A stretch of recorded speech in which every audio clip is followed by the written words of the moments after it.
Arratsaldeon guztioi, eta lehenengoz eta behin barkatu atzerapenagatik.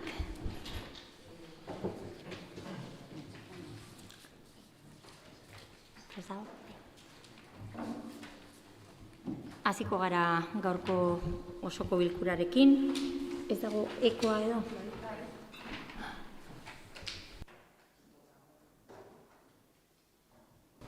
Ondo entzuten da orain? Entzuten da eko pilo bat. Bai.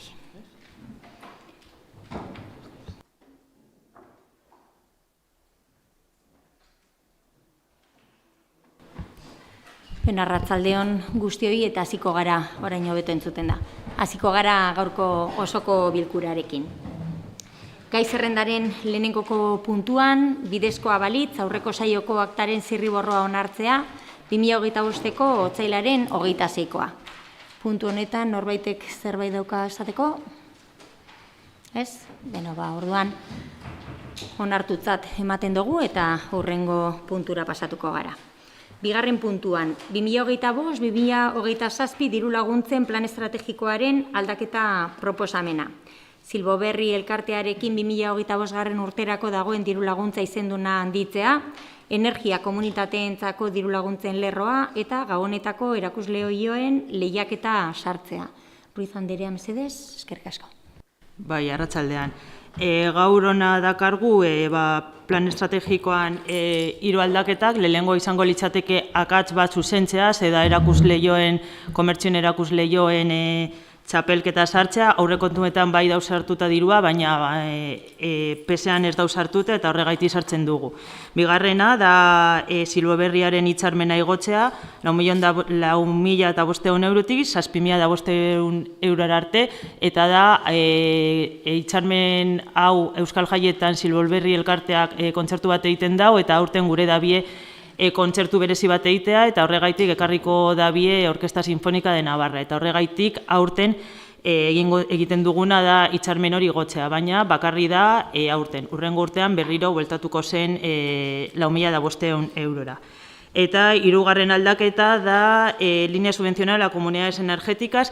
Esta es una línea de subvenciones de 76.918 euros que viene de una enmienda de los presupuestos anteriores que era de 100.000 euros, 5.000 euros ya se han utilizado para formación, 18.000 se esperan que sean necesarios para asesoramiento y por tanto 76.918 que serán de concurrencia competitiva, y una vez que tengamos aprobado hoy esto en el PES y tengamos la liquidación y podamos coger ese dinero, habrá que trabajar las bases para poder llevarlas a cabo. Eskerrik asko.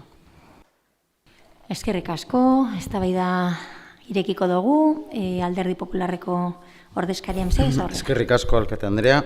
En primer lugar, reiterar lo manifestado en la Junta de Portavoces, que la intención y la petición del Partido Popular era que se votasen por separado estas 3 líneas de subvenciones, que en realidad vienen juntas pues al más puro estilo ómnibus, como todos conocemos. Por lo tanto, al tratarse de cuestiones muy diferentes, en las cuales 2 de ellas, tanto la de los conciertos como la subvención referida a los escaparates de Navidad, estamos totalmente a favor, y en cambio con la cuestión de las comunidades energéticas, 100.000 euros para comunidades energéticas, nos parece pues un despropósito para una cuestión que hoy en día no conocemos ni un solo ayuntamiento donde haya tenido resultados satisfactorios, donde la tecnología hoy en día para implantar este tipo de cuestiones resulta carísima y resulta totalmente improductiva, y por lo tanto consideramos que destinar 100.000 euros de los impuestos de los ciudadanos para una cuestión que es puramente ideológica, más que eficaz en el aspecto energético y en el aspecto de beneficiar el medio ambiente, y hay otras cuestiones mucho más importantes que tienen mucha más eficacia para mejorar el medio ambiente y en los cuales se podían invertir esos 100.000 euros, consideramos que es totalmente innecesaria e, insisto, no podemos jugar con los impuestos de los ciudadanos a cuestiones ideológicas y con un tema tan importante como es la generación energética y como es el medio ambiente. Por lo tanto, nosotros planteábamos votar por separado para poder manifestar estos planteamientos que estoy haciendo aquí ahora en mi intervención, también en el voto. Y por lo tanto, insisto, vuelvo a solicitar a la alcaldesa en este momento que se proceda a una votación por separado, que como presidenta del Pleno puede tomar esa decisión. Es lo que les solicitamos, insisto, para poder manifestar pues nuestro voto acorde a cada una de las tres cuestiones que nada tienen que ver una con otra. Votar a favor, como comprenderá cualquier ciudadano, o en contra de una cuestión como es una cuestión de conciertos musicales, una cuestión de promoción del comercio con un concurso de escaparates o una cuestión de implantar placas solares o comunidades energéticas, pues son tan diferentes que creemos que lo que procedería sería votar por separado. Gracias. Lehenengoz eta behin erantzutea, diru laguntzen plan estrategikoa bloke baten onartzen da, beti, eta aldaketak ere batera joaten dira, batzutan egon alzara ados gauza batekin eta beste batekin ez, baina hori azaltzeko aukera eduki badaukazue. Orduan, bozeramaileen batzordean gai hau ja jorratu zen, eta bertan erabaki zen botazio bakarra egongo zala, eta horrela egingo da. Eskerrik asko. Herrien eskubidea, aurrera. Bai, arratsaldeon.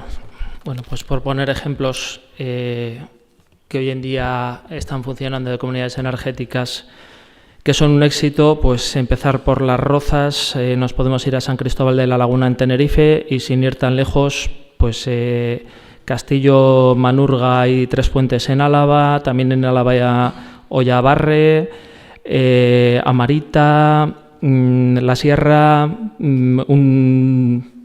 un número muy grande de comunidades energéticas que ya están funcionando.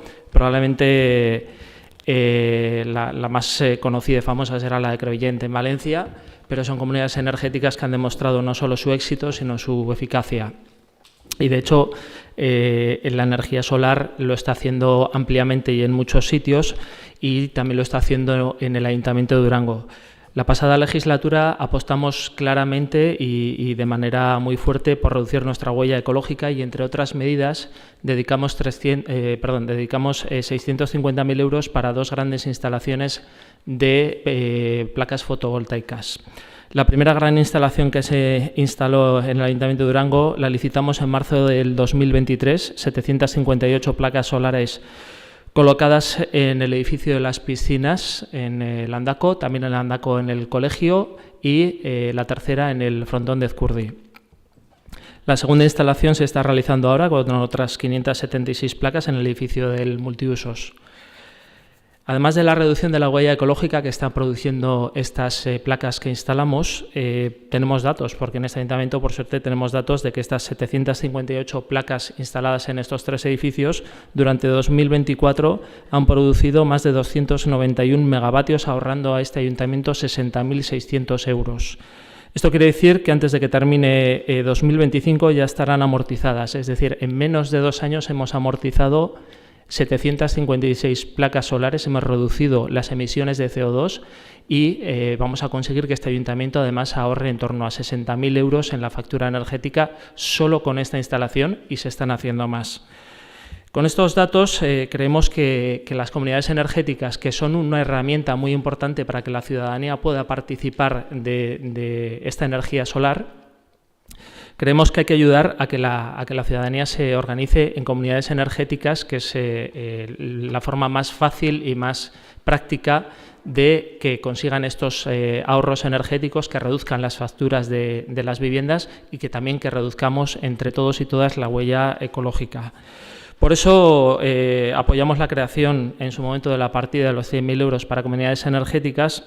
Y en este caso sí que tenemos que poner un pero, que es que esta partida de 100.000 euros se ha reducido a algo menos de 77.000 euros para sufragar unos gastos del ayuntamiento, y que nosotros creemos que los gastos del ayuntamiento los tiene que sufragar el ayuntamiento, y que la partida debería ser de 100.000 euros completamente dedicada a que estas comunidades energéticas se pongan en marcha. Mi esker. Eskerrik asko, Alderdi Sozialista, aurrera. Bai, solo por aclarar un par de temas. Herrien Eskubidea no vota a favor de esto porque esto se votó en los presupuestos y votó en contra de ellos. Eso por dejarlo claro. Y luego se está poniendo en duda lo que se va a hacer o no se va a hacer. Hoy lo que hacemos es aprobar los 76.918. Y en el propio informe pone que luego habrá que hacer las bases, que serán validadas, concretadas y desarrolladas para su aprobación. Por tanto, si el portavoz del Partido Popular tiene cualquier propuesta, en esas bases veremos a ver cómo se pueden encajar. De todas maneras, también gastos subvencionables, actividades de información y asesoramiento, estudios de viabilidad y proyectos técnicos y beneficiarios, asociaciones del municipio, comunidades que se constituyen en esta materia, pymes locales, comunidades de propietarios y otros similares. Por tanto, no sé qué le puede dar al portavoz del Partido Popular tanto miedo en esta subvención. En cualquier caso, son 3 cambios que hay que hacer en el PES. Como bien ha dicho la alcaldesa, el PES siempre lo votamos en bloque y así es como se votará hoy. Creemos que esto es algo necesario. Además de los 100.000 euros, 18.000 serán para el asesoramiento, que igual también puede ser para asesorar a esas propias personas, que nadie dice que no se les pueda asesorar. Es un tema en el que todavía pues nos queda a todos y a todas mucho por aprender y, por tanto, consideramos que esos 18.000 euros que se van a dedicar a la formación son totalmente necesarios. Insisto, son tres cambios en el PES que son beneficiarios para Durango y, por tanto, pues votaremos a favor. Eskerrik asko, Bildutik, aurrera. Vale, arratsaldeon. Gu zentratuko naiz nire komunitate energetikoaren gaian konkretuki. Lehenengo esatea uste dut, ez dakit aipatu da, baina diru partida hau dator urteko aurrekontuetan Bilduk egin zuen proposamen baten arira, 100.000 euro jarri ziren energia komunitateak sortzeko, eta hori eraldatu da, eta orain planteatzen da diru laguntza moduan ateratzea. Ordutik, Bilduk hau proposamen hau egin zuenetik denbora pasatu da, eta tartean herritar talde bat antolatzen hasi da Durangon energia komunitate bat sortzeko. Eta gainera datorren astean hasiko dute prozesu hori, eta ongi etorria izan dadila.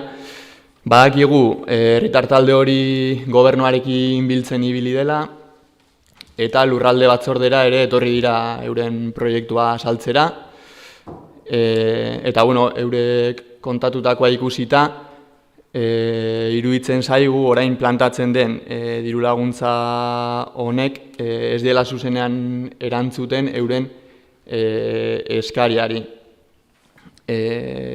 Parte batetik, gaurko dokumentu honetan edo diru laguntza proposamen honetan oso azalpen orokor bat ematen da, eta PSeko bozeramaileak esan duen moduan, izten da atea zabalik, diru laguntza hau, diru laguntza honek amaitu esan, enpresa ertainen eskuetan, bizilagun komunitateen eskuetan, eta uste dugu ez dela oso ondo ulertu, edo gobernuak ez duela kasuenetan oso ondo ulertu, energia komunitate bat zer den, eta hori zen Bilduk egiten zuen proposamen hasieran, eta autokontsumo proiektu bat, edo plaka solaren proiektu soil bat zer den. Uste dugu diferentzia handia dagoela, eta hemen ez da zehazten baterako edo besterako den diru laguntza, edo denerako aldi berean.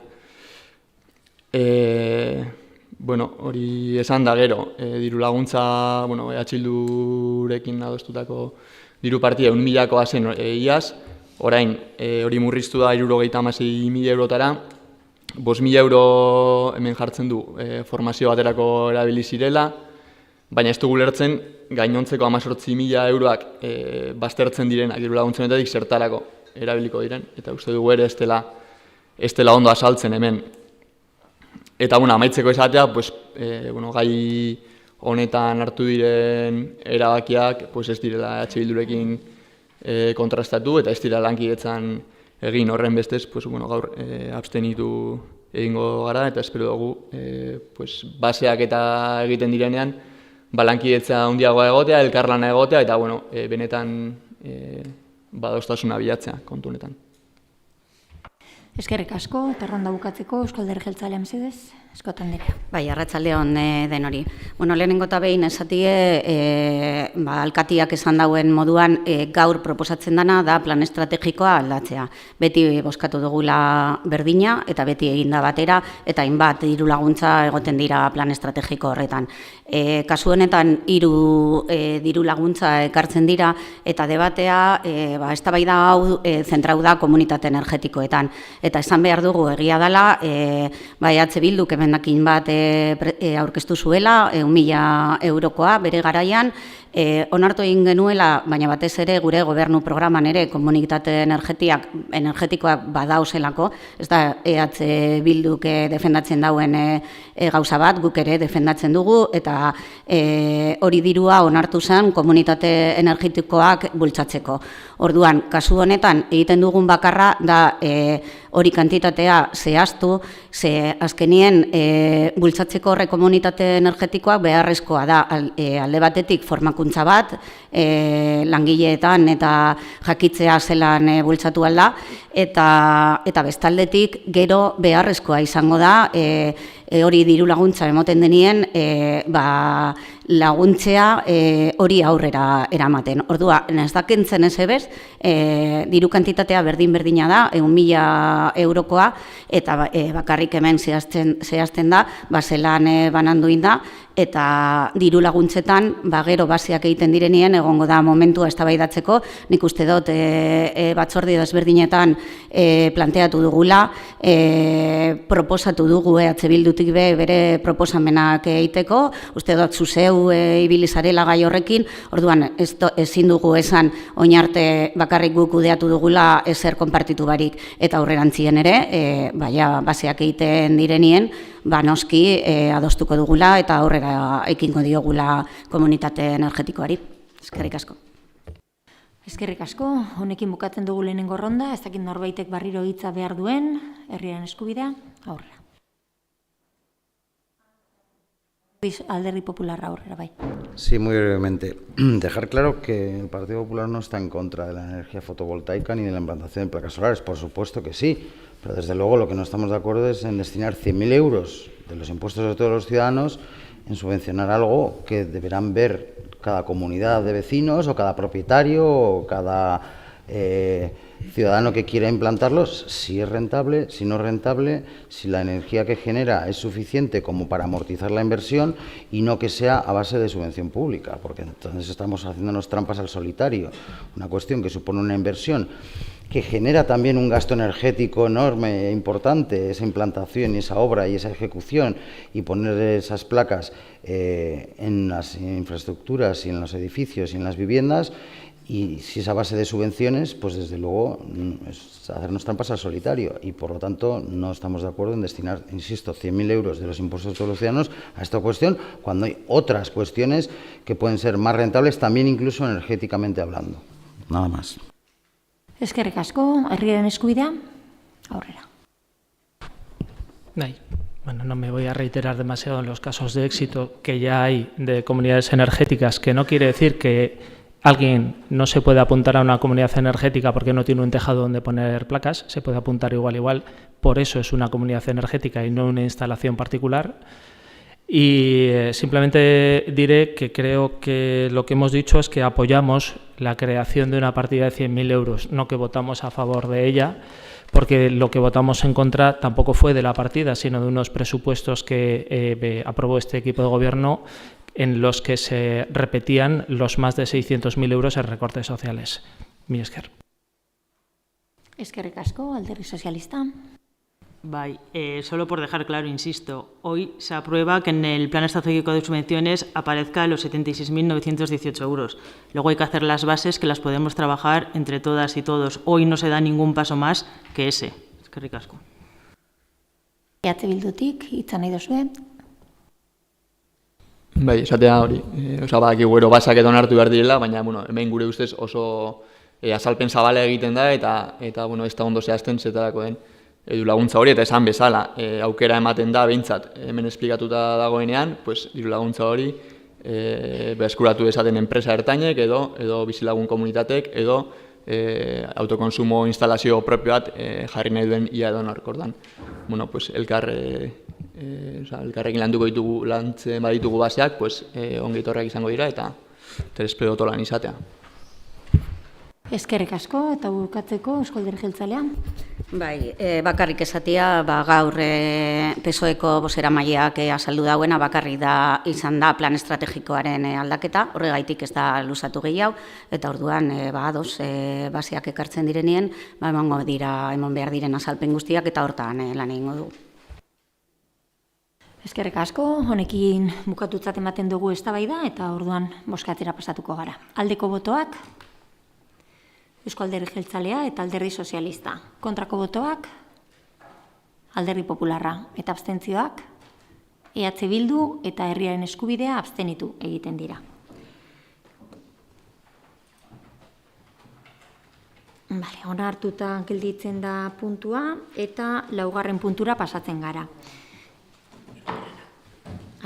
Salto egin dut, barkatu. 3. puntua. Alkatetzaren 2023-427 dekretuaren eta 2023-428 dekretuaren bidez, urrenez urren 2023ko martxoaren 9 onartutako birgaitze sakonerako laguntzen deialdiaren eta eraginkortasun energetikorako laguntzen deialdiaren 16. artikuluaren azken paragrafoa aldatzeko proposamena. Azalpenak emoteko, Eskota Anderea mesedez? Bai, arratsaldeon. Denok ezagutzen duzue Aramotz auzoaren berrizpena eta horrekin hasi zenien diru laguntza batzuk behar izan ziren eta horretarako oinarri espezifiko batzuk onartu ziren. Momentu horretan, oinarri horretan ez zen agertzen itzulera taula bat eta orduan oin proposatzen dana da aldatzea horrek oinarriak taula hauek barruan sartzeko.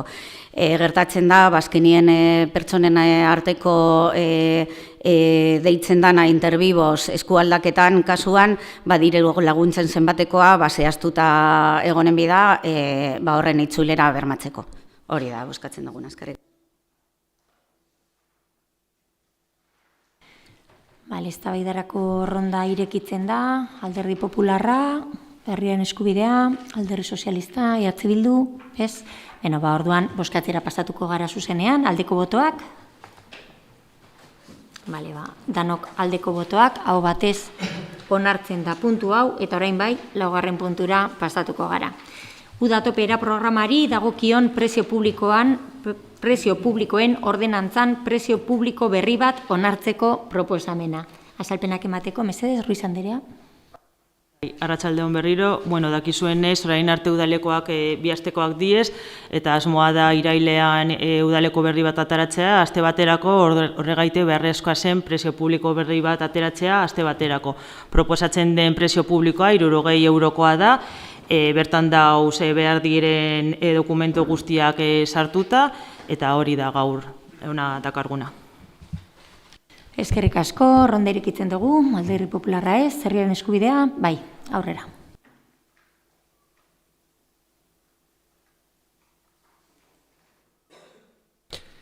Bai, arratsaldeon.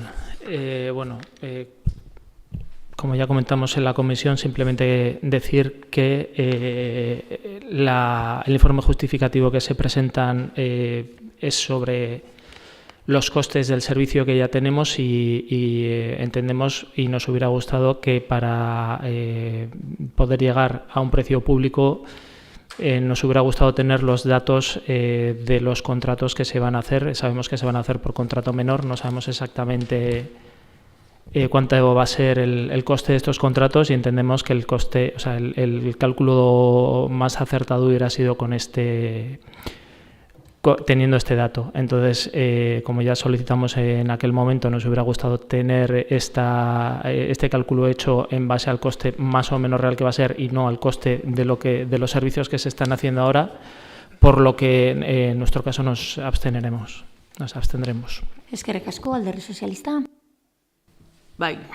Por explicar un poco el proceso de todo esto, como lo queremos llevar a septiembre, hemos pedido ofertas a varias empresas y creo que el plazo para que manden sus ofertas es la semana que viene. Sabemos que entran en contrato menor por lo que cuestan los otros, sabemos que encajan ahí, pero estamos a la espera de que las diferentes empresas presenten su propuesta y de ahí se elegirá. No podíamos esperar hasta entonces, ¿por qué? Porque si queremos aprobar hoy el precio público tenemos que tenerlo 30 días en exposición en el boletín, una vez de que se apruebe tenemos que darlo, si no hay alegaciones volver a sacarlo en el boletín y para poder hacer las prescripciones a principios de junio, antes del verano, teníamos que hacerlo así. Creo que no hemos hecho nada mal, lo que hemos hecho es con lo que tenemos ahora, lo más estimativo que se ha podido, Por tanto, no sé qué pega se le puede ver a esto. Es un buen servicio, una cosa nueva que se va a hacer por primera vez, dar un servicio en septiembre, que es lo que muchas madres y padres nos estaban pidiendo. Lo siento si a alguien no le gusta. Eskerrik asko. Eskerrik asko, EH Bildutik. Ez? Euskal Alderdi Jeltzalea bez? Bale, orduan, bozkatzera... Bale, perdón, aurrera. Si a alguien no le gusta, que vote en contra. Y si a alguien le gusta y cree que es un buen servicio y cree que se podía haber hecho mejor trayendo los datos para poder tener la información y poder tomar una decisión en base a toda la información, como es nuestro caso, pues nos abstendremos. Repito, el servicio nos parece correcto, nos parece que había una buena idea ponerlo en marcha, no lo vamos ni de lejos a poner en duda. Todo lo que sea facilitar la convivencia y la vida laboral de las familias, bienvenido sea, pero nos hubiera gustado tener los datos del coste real y, pues bueno, si se hubiera puesto antes a pedir esos datos, pues probablemente hoy los tendríamos. No es el caso. En nuestro caso estamos a favor del servicio, estamos a favor de que se siga ampliando la oferta para estas familias, pero lo que hoy se vota aquí no es si es bueno o es malo, sino el precio público. Y como no tenemos los datos, nos abstendremos. Beno, orain bai, bozkatzera pasatuko gara. Aldeko botoak. Eusko Alderdi Jeltzalea, EH Bildu, Alderdi Sozialista eta Alderdi Popularra aldeko botoak. Kontrako botoak, abstentzioak, herriaren eskubidea abstenitu egiten da. Onartuta gelditzen da beraz 4. puntua eta 5. puntura pasatuko gara. Durangoko udalaren eta bere erakunde autonomoen 2025ko plantilla organikoa aldatzeko proposamena. Begirale sorosle plaza bat eta mantentze lanen ofizial plaza bat sortzea. Eskota Anderea, mesedez? Bai, arratsaldeon. 2023ko azaroren 15ko txostenaren arabera, Durangoko piztinetan, uretan, 2 sorosle egon behar dira. Orduan, Eusko Jaurlaritzako osasun arloak zedatutako betetzen, legezko errekemerimendu bat da, eta plaza hori beta behar da. Orduan, gaur ekartzen da onartzeko plantilla organika hori aldatzeko proposamena. Erantzi da dokumentazioan lanpostu honen deskribapena, eta gero beste lanpostu bat ere proposatzen da plantilla organika hori aldatzen da, eta da mantentzen lanetako ofizialaren plaza bat. Horrek eukiko dau 105ko dedikazioa eta lanpostuaren deskribapena ere erantzi da. Hau dana 2025ko otsailaren 12an maitik pasatu zen, balorazioan onartu zen eta negoziatu zen ere. Orduan, hango mailan ez zuen kontrako bozkarik egon. Eskerrik asko. Eskerrik asko, eztabaida irekiko dugu, Alderdi Popularra ez, herriaren eskubidea. Ez, EH Bildu, bai, aurrera. Bai, arratsaldeon guztioi. Bueno, aurrekari batzuk. En principio en Durango Kirolak se contrató una empresa para hacer un análisis sobre Durango Kirolak para tratar de mejorarlo. Eso fue lo que nos explicaste, el equipo de gobierno. Una vez contratada esa empresa y supuestamente hizo un trabajo en el que también se planteaba un organigrama, en el que planteaba, entre otras cosas, pues una coordinación, una plaza de coordinación para los sorosles, otra plaza de coordinación para el tema de mantenimiento y otra plaza de coordinación para el tema de administración. Entre tanto, tenemos 2 técnicos, uno del tema de técnico mantenimiento, otro de técnico de servicios y luego el gerente de los organismos autónomos. Bueno, más de una vez preguntado por ese estudio, ese organigrama y a ver qué se iba a hacer con ello y cómo se iba a replantear Durango Kirolak, se presentó el organigrama después de pedirlo unas cuantas veces, pero nunca más se supo, ni se aprobó dicho organigrama, ni hubo mayor debate. De hecho, pues el gerente planteó otro, se presentaron también por parte de algún otro partido, creo que Herriaren Eskubidea hizo alguna aportación y nosotros pues nos remitíamos a que tenía que ser el gerente el que tenía que hacer una nueva propuesta y plantearlas todas y debatirlas. Pero bueno, nunca más se supo. Y se llevó a mesa de negociación la plaza de coordinación de socorristas En esa misma mesa de negociación los socorristas plantearon que eso no era lo que necesitaban ni lo que querían, y en esa misma mesa se modificó y se planteó solo crear la plaza de socorrista con alguna función de coordinación, pero no crear una plaza de coordinación de socorristas, sino una plaza más de socorristas solo. Bien, eso se aprobó así y también se planteó la plaza de técnico, bueno, de coordinación de mantenimiento. Vista un poco la plantilla presupuestaria, la RPT, vamos, de Durango Kirolak, pues en Tavira hay un oficial de mantenimiento y 3 operarios de mantenimiento y limpieza, pero bueno, hay un oficial por cada edificio, uno en Tavira, otro en Landako 1 y otro oficial de mantenimiento en Landako 2. Nosotros no vemos o no tenemos clara la necesidad de que haga falta una plaza más de coordinación de mantenimiento, visto que hay 3 oficiales uno en cada edificio y luego hay un técnico de mantenimiento. Entonces, nos planteamos si realmente hace falta, ¿no? Lo mismo que pasó con el tema de los sorosles, que ellos plantearon que en realidad no necesitaban eso, si no sería también lo suyo el que uno de los oficiales hiciese las funciones de coordinación y no crear una plaza más, no teniendo claro. He visto un poco pues los antecedentes de lo que ha ocurrido con lo de la coordinación de los socorristas. En vez de crear una plaza y seguir ampliando el capítulo 1, pues quizás hubiera sido o sería interesante valorar, porque tampoco sabemos la opinión de los ni oficiales ni los operarios, no se ha dado a conocer tampoco. Entonces, pues bueno, visto estos antecedentes, nosotros nos vamos a abstener. Eskerrik asko. Eskerrik asko, Eusko Alderdi Jeltzalea. Bueno, a ber, ez dut ulertzen oso ondo nora nahi duzun heldu. Gogoratu behar dut, Durango Kirolak gu hasi ginenien gobernuan, gogoratu behar duzue zelan zen Durango Kiroleko egoera, greba batekin, zelan zeuden langile guztiak, eta begiratu behar dugu zelan gaude momentu honetan. Orduan, bai egia da, lan bat egin dala enpresa batekin, hori lana, barneko lana izan da, eta horri lanari esker lortu dugu egutegiakin ez egotea iztiluak, eta momentu honetan langile guztiak lasai dauz eta ez dauz bapere kejarik. Orduan, ez dakite Bilduk zer nahi dauen edo nora nahi dauen jo, eta gainera, mailan hau dana aztertu zen, han ez gaude bakarrik alderdi politikoak, han sindikatuak dauz, eta sindikatuak langile guztiaren izenean hitz egiten dabe. Lehen esan dut, azkenien mai horretan inork zuela ezer esan honen kontra. Ez da Bilduk, aho bat ez onartu zen, edo behintzat kontrako boskarik ez zuen euki, ez kontrako jarrerarik. Orduan, oin etortzea osoko bilkurara emoten dau, ja esan dut, soroslearen kasuan derrigortuta egin behar dugula, Eusko Jaurlaritzako txosten bat dekogu eta horren arabera hori eginen bida. Eta gero bestie, azkenian ulertzen dut langileak holan ikusten badabe eta gu ikusi dugu beharrezkoa dela, izango dela benetan hori lanpostua behar dalako. Orduan, argi dau, zuek abstenitu nahi baduzue, ondo dau, baina gure partetik ez dugu ulertzen Bilduko jarrena.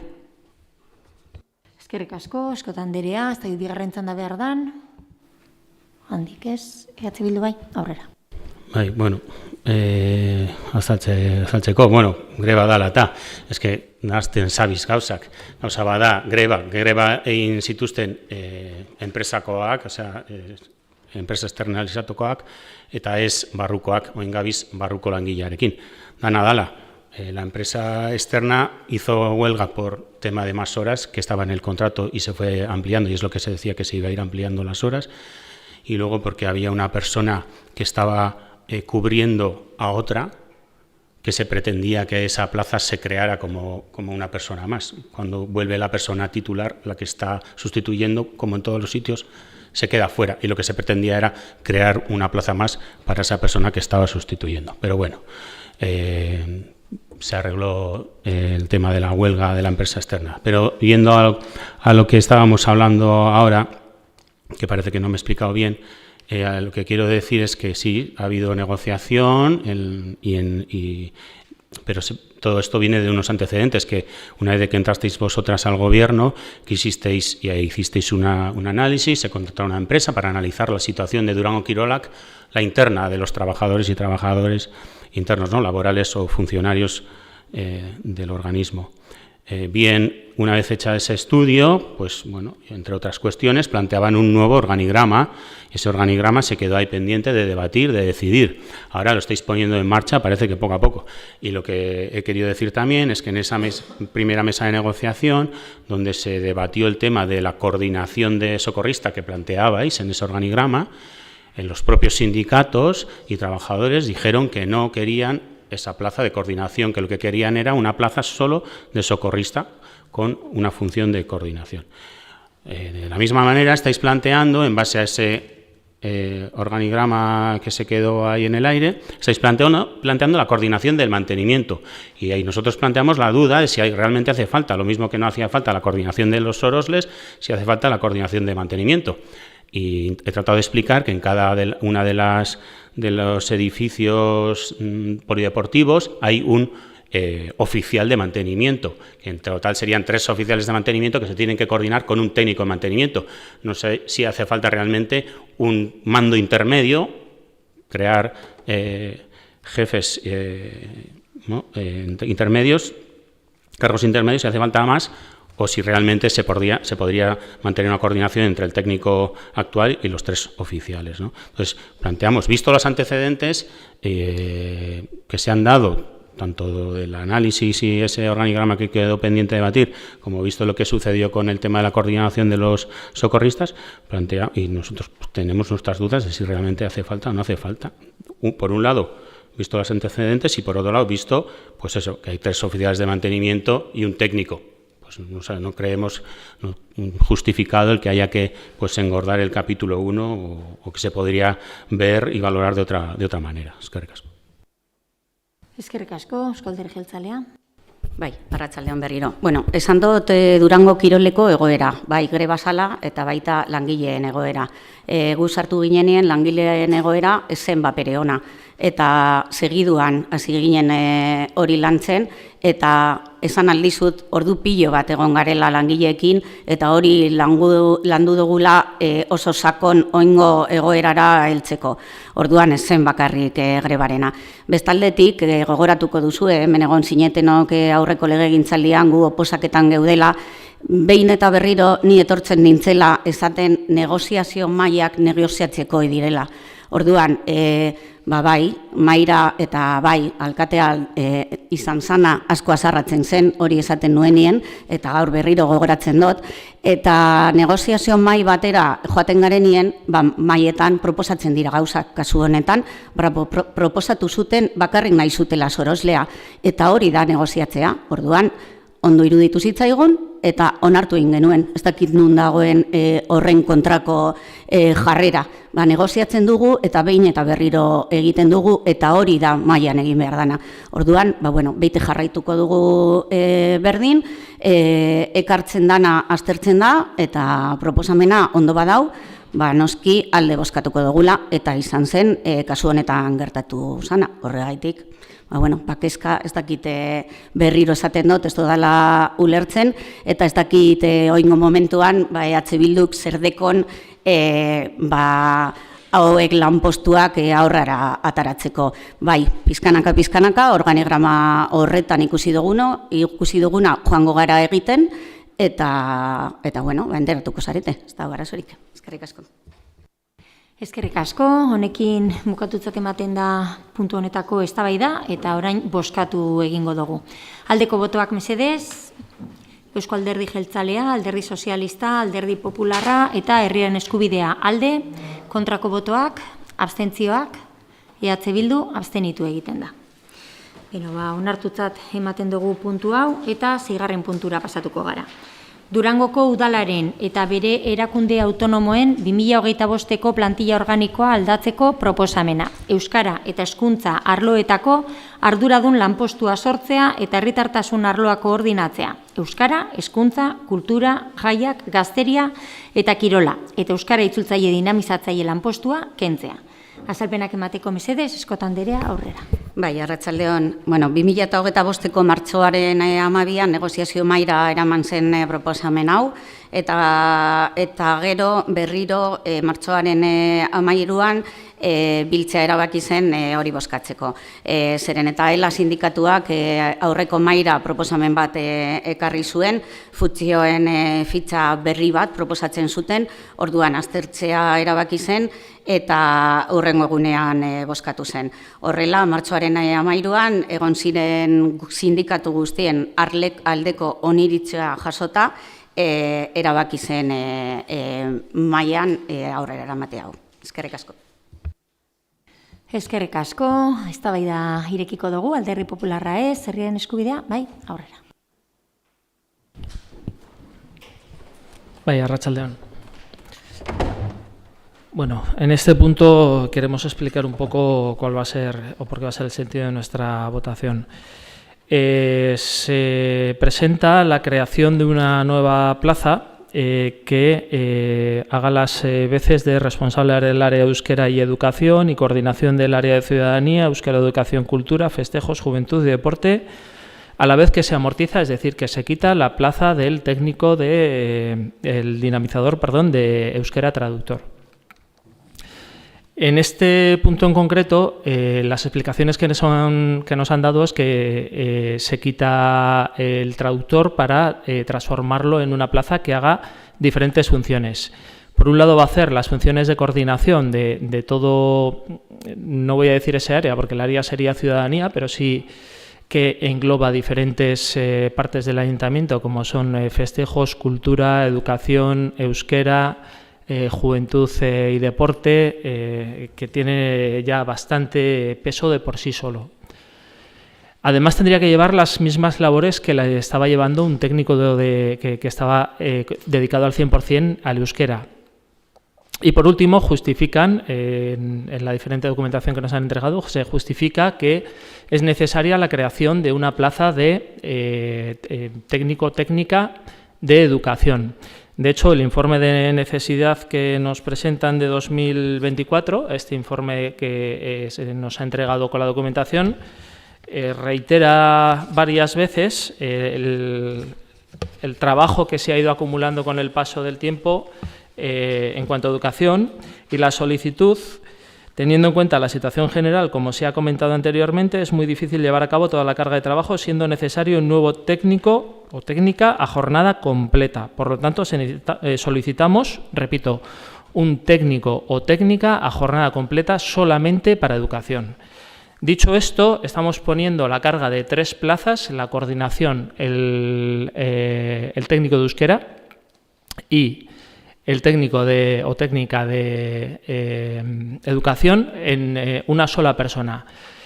Con todo esto, difícilmente esa persona va a poder hacer una labor suficiente en cada una de las 3 funciones que se les está pidiendo hacer, y entendemos que cuando menos, si se quería dar cumplimiento a esta petición del área, habría que crear una plaza específicamente para educación, que en todo caso igual podría haber tenido esas tareas de coordinación, pero no vamos a compartir que se le quite jornada de trabajo al técnico de euskera, porque si algo hemos defendido una y otra vez en este pleno es la importancia de seguir trabajando por fomentar, por promulgar, por hacer que esta nuestra sociedad sea cada vez más euskaldun. Y esker.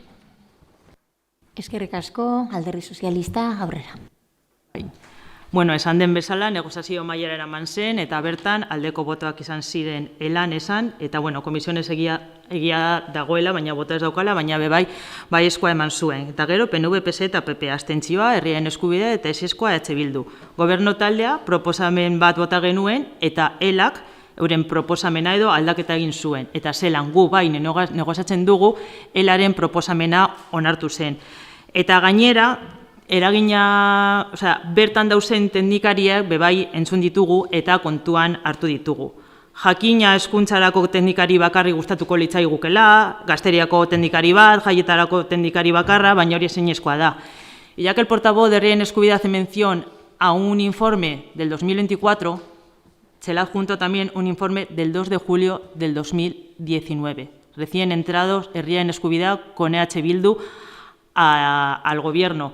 Y encima es que el que era el portavoz de Herriaren Eskubidea era el responsable de Ciudadanía. Por tanto, lo que ellos no hicieron en el 2019, no sé qué vienen pidiendo ahora en el 2024, pero es que no es solo eso. Cuando se pedía el técnico para educación, que era lo mismo que se pedía en aquel informe del 2 de julio del 2019, lo único que han hecho es meter más carga a educación. Por tanto, insisto, esto se ha llevado a la mesa de negociación. El equipo de gobierno hizo una propuesta, los sindicatos hicieron otra. Esa es la que se ha escuchado, esa es la que ha salido con la mayoría de los votos de la mesa de negociación. Por tanto, lo siento si aquí puede haber grupos políticos que lo que esperaban es que esto no saliese adelante, que lo dejásemos estancado. Y luego, si nos gusta hacer tanta defensa del euskera, podríamos ir aprendiéndolo un poquito. Eskerrik asko. Eskerrik asko, EH Bildutik, aurrera. Bai, arratsaldeon berriro. Bueno, gai honi buruzko galdera asko egin izan ditugu gure artean, baita bakoitzak bere barnean ere. Nondik sortzen da aldaketa premia hau eta zeri erantzuten dio. Argi dago, galdera hauek ez dutela erantzuten euskara arloak dituen beharreri, ezta kultura arloaren beharrari ere. Bitxosten daude, bat 2019an eta bestea duela urtebete pasatxo 2004an. Eta biek teknikari berri baten beharra zegoela adierazten zuten. Orain ordea, beste proposamen batekin zatozte eta teknikari bat gehitu beharrean, euskara teknikaria kentzea da proposatzen duzuena. Eta horren ordez zer, bada euskara eta hezkuntza bi arlo oso eta arloaren koordinatzailea lanpostu bakar batean sartzea, 3 postu baten alegia. Erabaki hau oso larritzat ikusten dugu EH Bildun. Gainera, aipatu behar da, plaza honen negoziazioa eta sortze prozesua nolakoa izan den. Gobernu honek euskararekin eta oro har gobernatzeko moduarekin duen norabide eskasa azpimarratzen du beste behin. Gobernu taldeak proposamen bat eraman zuen negoziazio mahaira. Bertan, arloaren koordinaziorako funtzio eta zeregin handien zerrenda luze bat dago, non beste bi gehigarri labur txertatzen zitzaizkion, hezkuntza eta euskara arloetako funtzioekin. Negoziazio bileran bertan, ELA sindikatuak beste proposamen bat azaldu zuen, koordinazioari protagonismoa kenduz eta euskara eta hezkuntza arloetako kudeaketari gehiago emanez. Esan behar dugu, proposamen hau gobernu taldearen proposamena baino zerbait koherenteagoa dela. Bada bertan geundenok gu behintzat ez geneukan proposamen honen inongo informazioarik eta inongo azalpenik gabe gobernu taldeak bere egin zuen, eraren proposamena. Orduan, beraiena kendu eta aztertzeko demorarik eman gabe bozkatzera eraman zuten. Hori ez genuen onartu gauzak horrela ez direlako egiten. Horregatik fortzatu genuen beste bilera bat hurrengo egunean lehenengo orduan egitea. Honekin, hainbat zalantza sortzen zaizkigu eta ELAren proposamenean jartzen zuenak berdin zitzaien ez baituzten izan beraiek ere aztertzeko denborarik edota dena adostuta prestatuta zetorrela. EAJ-ari egitea gustatzen zaion bezala, bulegoan eta ateak itxita. Dena dela, eta gai horri heltzeko modua ikusita badirudi dena berdin zaiela. Arlo koordinatzeko figura sortu behar zen, bai edo bai, eta gainerako guztiak berdin du. Euskara teknikariaren lanpostu mantendu eta hezkuntza koordinaziorako plaza sortzearekin ados egongo ginen, gure babesa izango zenuten, Durango Kiroleko mantenu koordinaziorako plaza sortzearekin baino gehiago bai behintzat. Eskerrik asko. Eskerrik asko, eta ronda bukatzeko Eusko Alderdi Jeltzalea, zure daitza. Bai, bueno, arratsaldeon berriro ere. Ez dakit, emoten dau Euskal Herria Bilduk euskera bereganatu nahi dauela eta zuek zaretela euskeraren jabiek edo olako zehozer. Eta gogoratu behar dut, azkenean gu Eusko Alderdi jeltzalea garela, abertzalea gara jeltzaleak eta euskaldunak.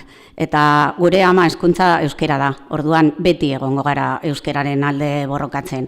Orduan, proposatzen duguna da benetan euskerari dekon garrantzia emotea. Ez dakit zuek zer uste duzue, baina orain arte zuzendaritza batzordean 3 arlotan egon da dana bananduta.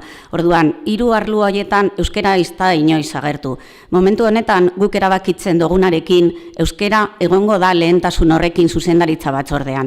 Eukiko dugu hori koordinatzailea batez ere izango dala herrigintzako koordinatzailea eta izango dala euskera arduraduna eta hezkuntza arduraduna. Orduan, euskera eukiko dau beti lehentasuna. Guk beti egongo gara horren alde eta egingo duguna da benetan egitea aldaketa bat euskarari bere garrantzia emoteko.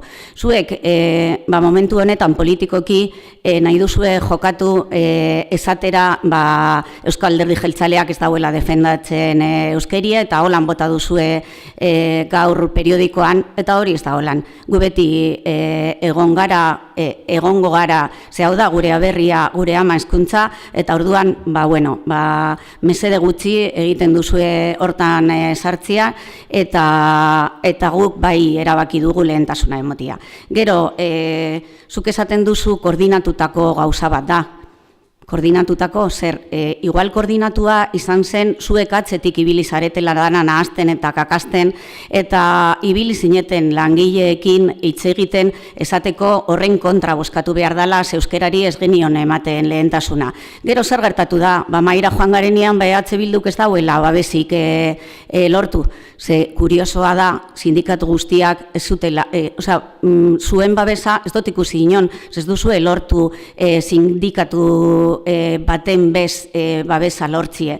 Orduan, oin etortzen zarete osoko bilkurara berriro, ez dakit, aldarrikatzen gauza bat, suposatzen dut hemengo langileak euskaldunak eta bebai euskera maite dabela gu guztiok moduan hori ikusi badabe, esango zuten horren kontra bozkatuko zuten edo behintzat ekarriko zutela mahaira beste proposamen bat.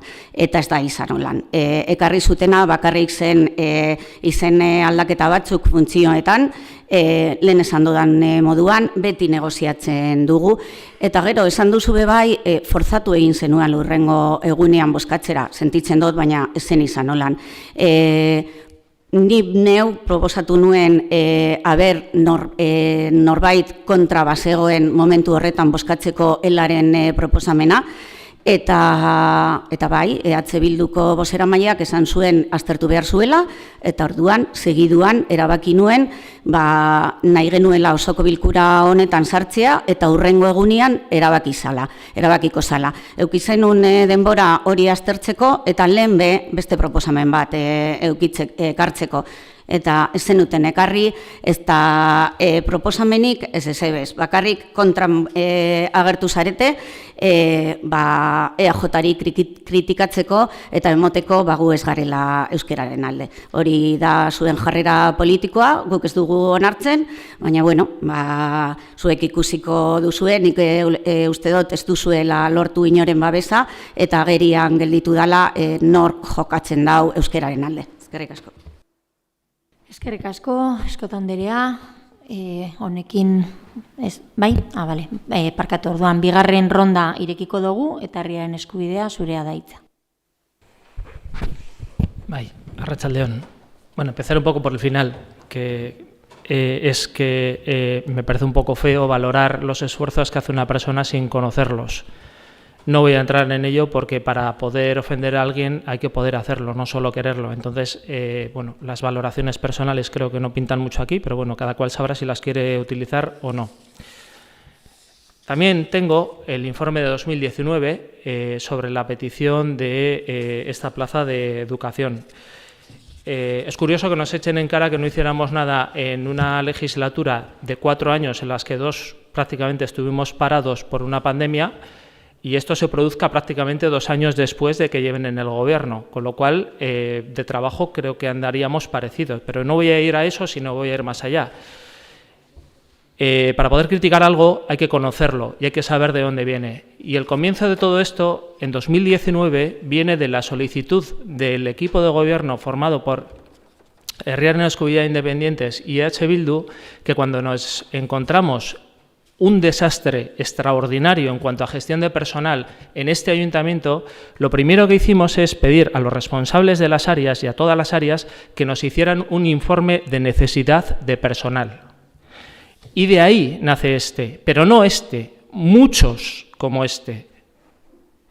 Y durante 4 años hemos trabajado para que parte de estos informes sean cubiertos en casi todas las áreas del ayuntamiento y empezando por las más básicas, como por ejemplo personal, donde había momentos en los que se tardaba meses en hacer una sustitución porque no teníamos personal suficiente para hacerlas.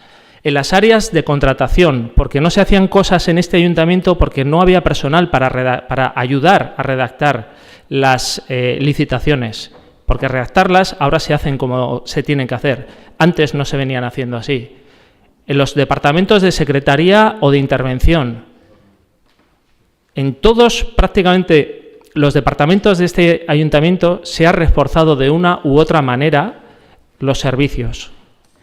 Y por supuesto que este también es importante y había que acometerlo, pero que no nos vengan a dar lecciones de qué se ha hecho o no se ha hecho sin saber realmente todo lo que ha pasado durante 4 años. Y efectivamente, aquí probablemente hagan falta más de una persona, pero desde luego lo que no vamos es a estar a favor de que se le reduzca parte del tiempo al técnico de euskera para poner las necesidades que, obviamente, y como ya dicen estos 2 informes, hacen falta en cuanto a educación.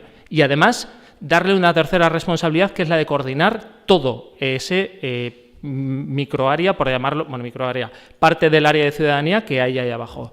Así que, como he dicho antes, estamos a favor de seguir creando plazas, de seguir cubriendo unas funciones que son más que necesarias, porque en 2019, cuando entramos, era un desastre. Por suerte ha ido mejorando y habrá que seguir mejorando, pero lo que no vamos a estar de acuerdo es hacerlo a costa de quitar trabajo a áreas que tienen tanta importancia como es el euskera. Y esker. Barkatu. Eskerrik asko, Alderdi Sozialista mesedez aurrera. Bai, bueno, se quiere vender aquí como que parece que hemos hecho algo a escondidas, el equipo de gobierno. Creo que pocas veces ha visto una mesa de negociación como esa en la que nadie de las que ahí estábamos habíamos visto la propuesta de ELA que presentaron en aquel momento. Y eso que quede claro, porque está muy bien decir que estamos aquí para ayudar en lo que haga falta, pero cuando llega la hora de la verdad votamos en contra de presupuestos, votamos en contra de ordenanzas fiscales, votamos en contra de todo. Entonces, está muy bien venir aquí a decir estamos aquí para arrimar el hombro, insisto. ¿Por qué se llevó al día siguiente? Porque nos corría prisa, porque lo teníamos que hacer cuanto antes, porque nos preocupaba este tema y por eso se hizo la mesa al día siguiente, para poder llegar a este pleno y traerlo y adelantarlo. Lo siento si algunos lo que pretendíais era que esto se hubiese retrasado y seguir con la falta que tenemos. Por tanto, creo que más demostración que hacer eso de un día para otro y de la manera que se hizo esa mesa para llegar a un acuerdo con una propuesta que presentó los sindicatos, que ningún sindicato votó en contra, que todos votaron a favor, creo que poco más hay que decir frente a esta propuesta. Eskerrik asko, EH Bildutik, zurea da hitza. Bai, bueno, lehengo eta behin azaltzea gauza batzuk, gu ez gara egon langilearekin ez dakit zer egiten nahazten edo ezer, ez dakit nondik ataratzen duzue gauza horiek, baina ez dira egiak, ez dakit. Baina, bueno, ezin da edo zer botatzea eta jazta, baina, bueno, ez dakit. Gero bozkaketarena, oso esangurotsoa da zuek proposatu, bueno, eukitzea proposamen bat, han azaltzea, bueno, dokumentazioarekin joatea, eta han bertan beste proposamen bat agertu, elakoa, han bertan azaldu, supuestamente ez da, inor euki zuten dokumentazioa, eta zuek jarraian hartu zuen proposamenaren moduan, eta jarraian nahi zuten bozkatzea. Besteak, beste danok, ez dakit, guk behintzat, geratu ginen harrituta, zelan, ez dekogu dokumentazioarik, ez dekogu ezer, denbora bat bez ukitzeko eta bueno, irakurtzeko, eta, bueno, gure, ez dakit, eta jarraian ara bozkatu, eta gu fortzatu genuen urrengo gunean, gu eskatu genuen, bueno, ez dakit, fortzatu eskatu genuen, mesedez behintzat urrengo gunean, lehenengo orduan, egitea beste mai politiko sindikal bat, eta han, bueno, debatitza eta bozkatzea, baina zuen asmoa esan hori, zuen asmoa zan, mai horretan bozkatzea bai edo bai. Bai edo bai. Berdin zer agertzen zanan edo esan agertzen. Venga, bozkatu behar da bai edo bai. Ez dakit. Bueno, euskarak ez dauka jaberik, gure ustez denona da eta denok defendatu behar duguna da. Guk ez dugu euskararen jaberik izan nahi, denok izan behar baikara jabe. Zuen ama hizkuntza baldin bada, erakutsi horrela dela eta aldaketa honekin ez duzue hori erakusten behintzat. Gure proposamena argi da. Euskara arloko teknikaria behar dugula jardun osoan. Gure ustez, euskara teknikariaren postua trukerako txanpon gisa erabiltzen ari da, eta galtzailea da euskara, gure hizkuntza, danon hizkuntza. Euskarak pisua eta referentzialtasuna galtzen ditu eta 3. mailako izatera pasatzen da, gure ustez. Beste oldarraldi baten aurrean gaudela, ematen du, euskaraldia ate jokoa dugu eta udal honek babestuko du, parte hartuko du. Zaila izango da kultura arlo osoa koordinatuz eta hezkuntza zein euskara bezalako bi arlo kudeatuz alde batetik, dena iritsi ahal izatea eta bestetik euskarak pisua eta protagonismoa ez galtzea. Besterik ez, eskerrik asko.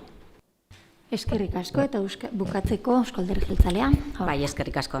Mai honetan esan nuen bezala, asmoa beti izan da atara behar zala. Baina ez atara behar zala lehentasuna da zeukalako. Orduan, argi geneukan osoko bilkura honetara ekarriko genuela, eta bai esan behar dut, hori lehentasunarekin jarraitzen, dekogula ja adostuta publikatzeko bihar bertan eta harin eta gero segiduan etortzen denien hizkuntza eskakizunaren txostena egingo dugu beste mai bat RPT-aren aldaketa egiteko eta lehen bainen hori lanpostua betetzeko.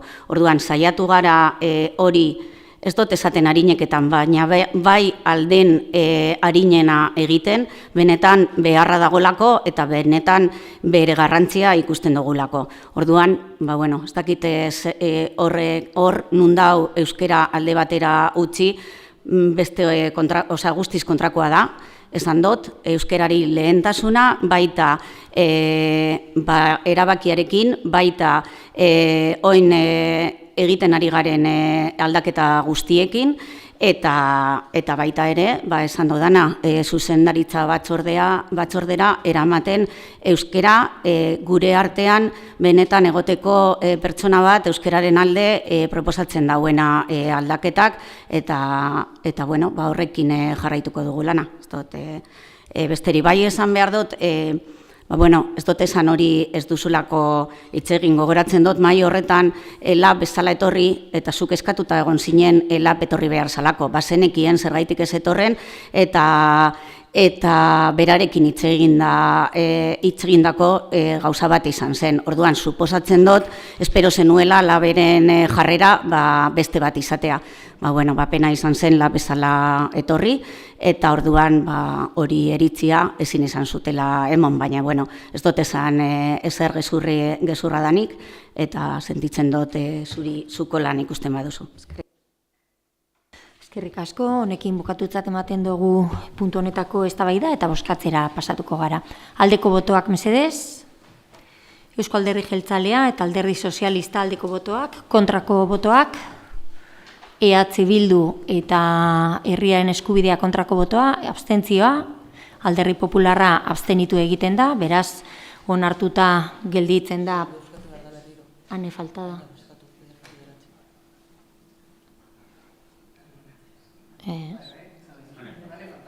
Ane falta da, gu gara 10. Ondo dago ez? Onartuta gelditzen da puntu hau. Eta gobernu organoen kontrol atalera pasatuko gara orain. 7. puntuan, diruzaintzako gerakinekin finantzatutako kreditu aldaketan berri ematea. Eskotan Anderea mesedez, eskerrik asko. Bai, arratsaldean, saiatuko naz aldodan laburrena egin, ez luzatzeko, kreditu aldaketetan dekogun lehenengoa udalan, Urebarri San Agustinaldin egoitza zarraren estalkia sendotzeko premiazko jarduerak egin behar dira, eta horretarako proposatzen den dirua, diru kantitatea kreditua gaitzatzen da.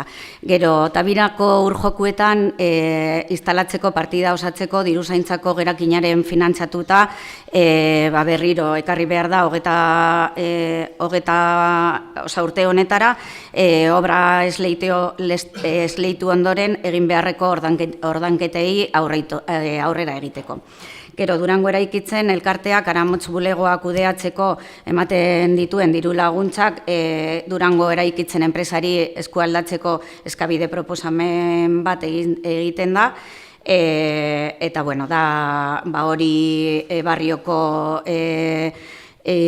auzoko bulegorako egindako gastuarena. Gero, udal eraikinen konponketa mantentze eta konservazioari dagokian kreditu transferentzia 2024ko azken 3 hileko konponketa txikien fakturak ordaindu ahal izateko. Gero, kreditu transferentzia bat 19.000 eurokoa, irabazi asmorik gabeko familia eta erakundetatik gazteria altzarietako partidatik.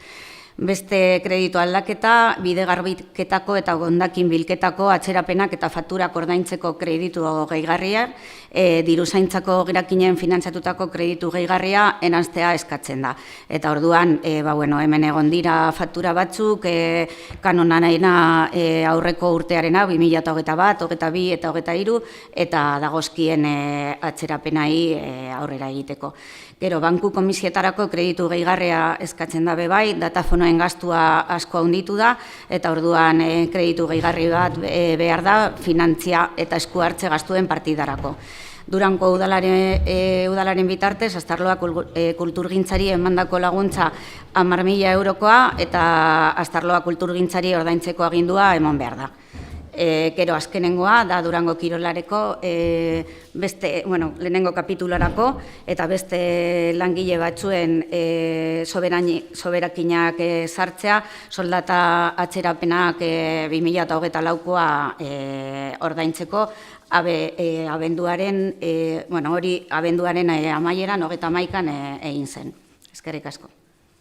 Eskerrik asko, 8. puntura pasatzen gara, kontu hartzailetzak jarritako eragozpenen aurka alkatetzak hartutako ebazpenen berri ematea, Eskotaldea aurrera. Bai, betiko moduan ebazpen batzuk dauz, azalduko dut, lehenengoa kulturarloko fakturen erreparua da, 2 fakturak erreparatzen dira, gero giza baliabideen aseguruen arloko, seguro baten faktura bebai erreparoa sartzen da, eta bai esan behar dut, hori Bizkaiko Foru Aldundikoarekin atxikitzeko hango esparru akordioari atxikitzeko izapideak egiten ari direla. Gero, Bartolome Ertzilaren 2025 otsaileko nomina, ezin izan ziren bi kontratu fiskalizatu, azkenean, beti azkenengo momentuan egiten direlako, eta orduan horregaitik dago erreparua sartuta. Urrengoa erreparoa bebai da Durango Kiroleko otsaiako nominan, bebai aldez aurretik ez zirelako kontratazio batzuk fiskalizatu, oso denbora gutxiarekin ezagutu zirelako. Urrengo erreparoa bebai, azkenengo hauek danak dira nominarenak, danak urrengoak biak otsaiakoa nomina, bata Astarloa Kulturgintzakoa, eta bestea Durangoko udalarena, eta berdina, kontratazio batzuk ez zirelako fiskalizatu. Eta geroko azkenengo reparoak dira urtarrileko nominan, beste bigarren abono bat egondalako, eta horri be erreparo bat sartu zaiolako. Eskerrik asko. Eskerrik asko, atal hau bukatuta orduan, 3. atalera pasatuko gara, erreguak, galderak eta ohiko mozioak. Eta lehenengoz eta behin, galdetu behar dut, ia premiazko moziorik dagoen? Bai, eskerrik asko. Bai, kasu honetan premiazko mozio bat sartu dugu. Gaurko mozioa badeko zerikusia ehun elkarteak aurkeztutako mozioarekin, eta naiz eta, zelan azkenien, ehunekoak bai etortzen ziren gaur hori ez aldatzeko, erabaki proposatzen dugu erabaki hartzea premiazko mozio bat hau onartzeko. Eskerrik asko, lehenengoz eta behin mozio horren urgentzia bozkatu egin beharko litzateke. Hau azaldu dugu lehen, zeramaien batzorde bat konbokatu dugu, 15 minutu lehenago, eta azaldu dugu apur bat, hasi que bozkatzera pasatuko gara. Urgentziaren alde, EH Bildu eta Eusko Alderdi Jeltzalea aldeko botoak, aurka edo kontra, Alderdi Sozialista eta Alderdi Popularra kontra, eta abstentzioak, herriaren eskubidea abstenitu egiten da, beraz, urgentziar onartuta gelditzen da, eta orduan urgentziazko mozio hori izango dugu, baina ez dakit ondo azalduta gelditu dan, ehun elkarteak, arratsaldeon eta ongi etorri, aprobetsatzen dut orain, lehen ez dugulako euki aukera zuei ongi etorria emateko. Ongi etorri, azaldu nahi deutzuaguna danoi, da lehenengoz eta behin, zuek aurkeztutako mozioari aukera emon nahi deutzagu, zuek aurkeztuko dozue mozio hori, eta gero urgentziaz aurkeztutako mozioa azalduko da. Lehenengo zuek egingo dozue zuen azalpena, gero urgentziaz aurkeztu dan testu alternatibo hori azaldu egingo da, ondoren eztabaida irekiko dugu, eta gero bozkatzera pasatu aurretik, zuek eukiko dozue barriro hitza, zuek bukatzeko nolabait zuen txandarekin. Lehenengoko txandan orientatiboki 5 minutuko epea daukazue, aproba pasatzen bazarete ez da zer gertatzen, baina gutxi gora bera 5 minutu izango dira, gero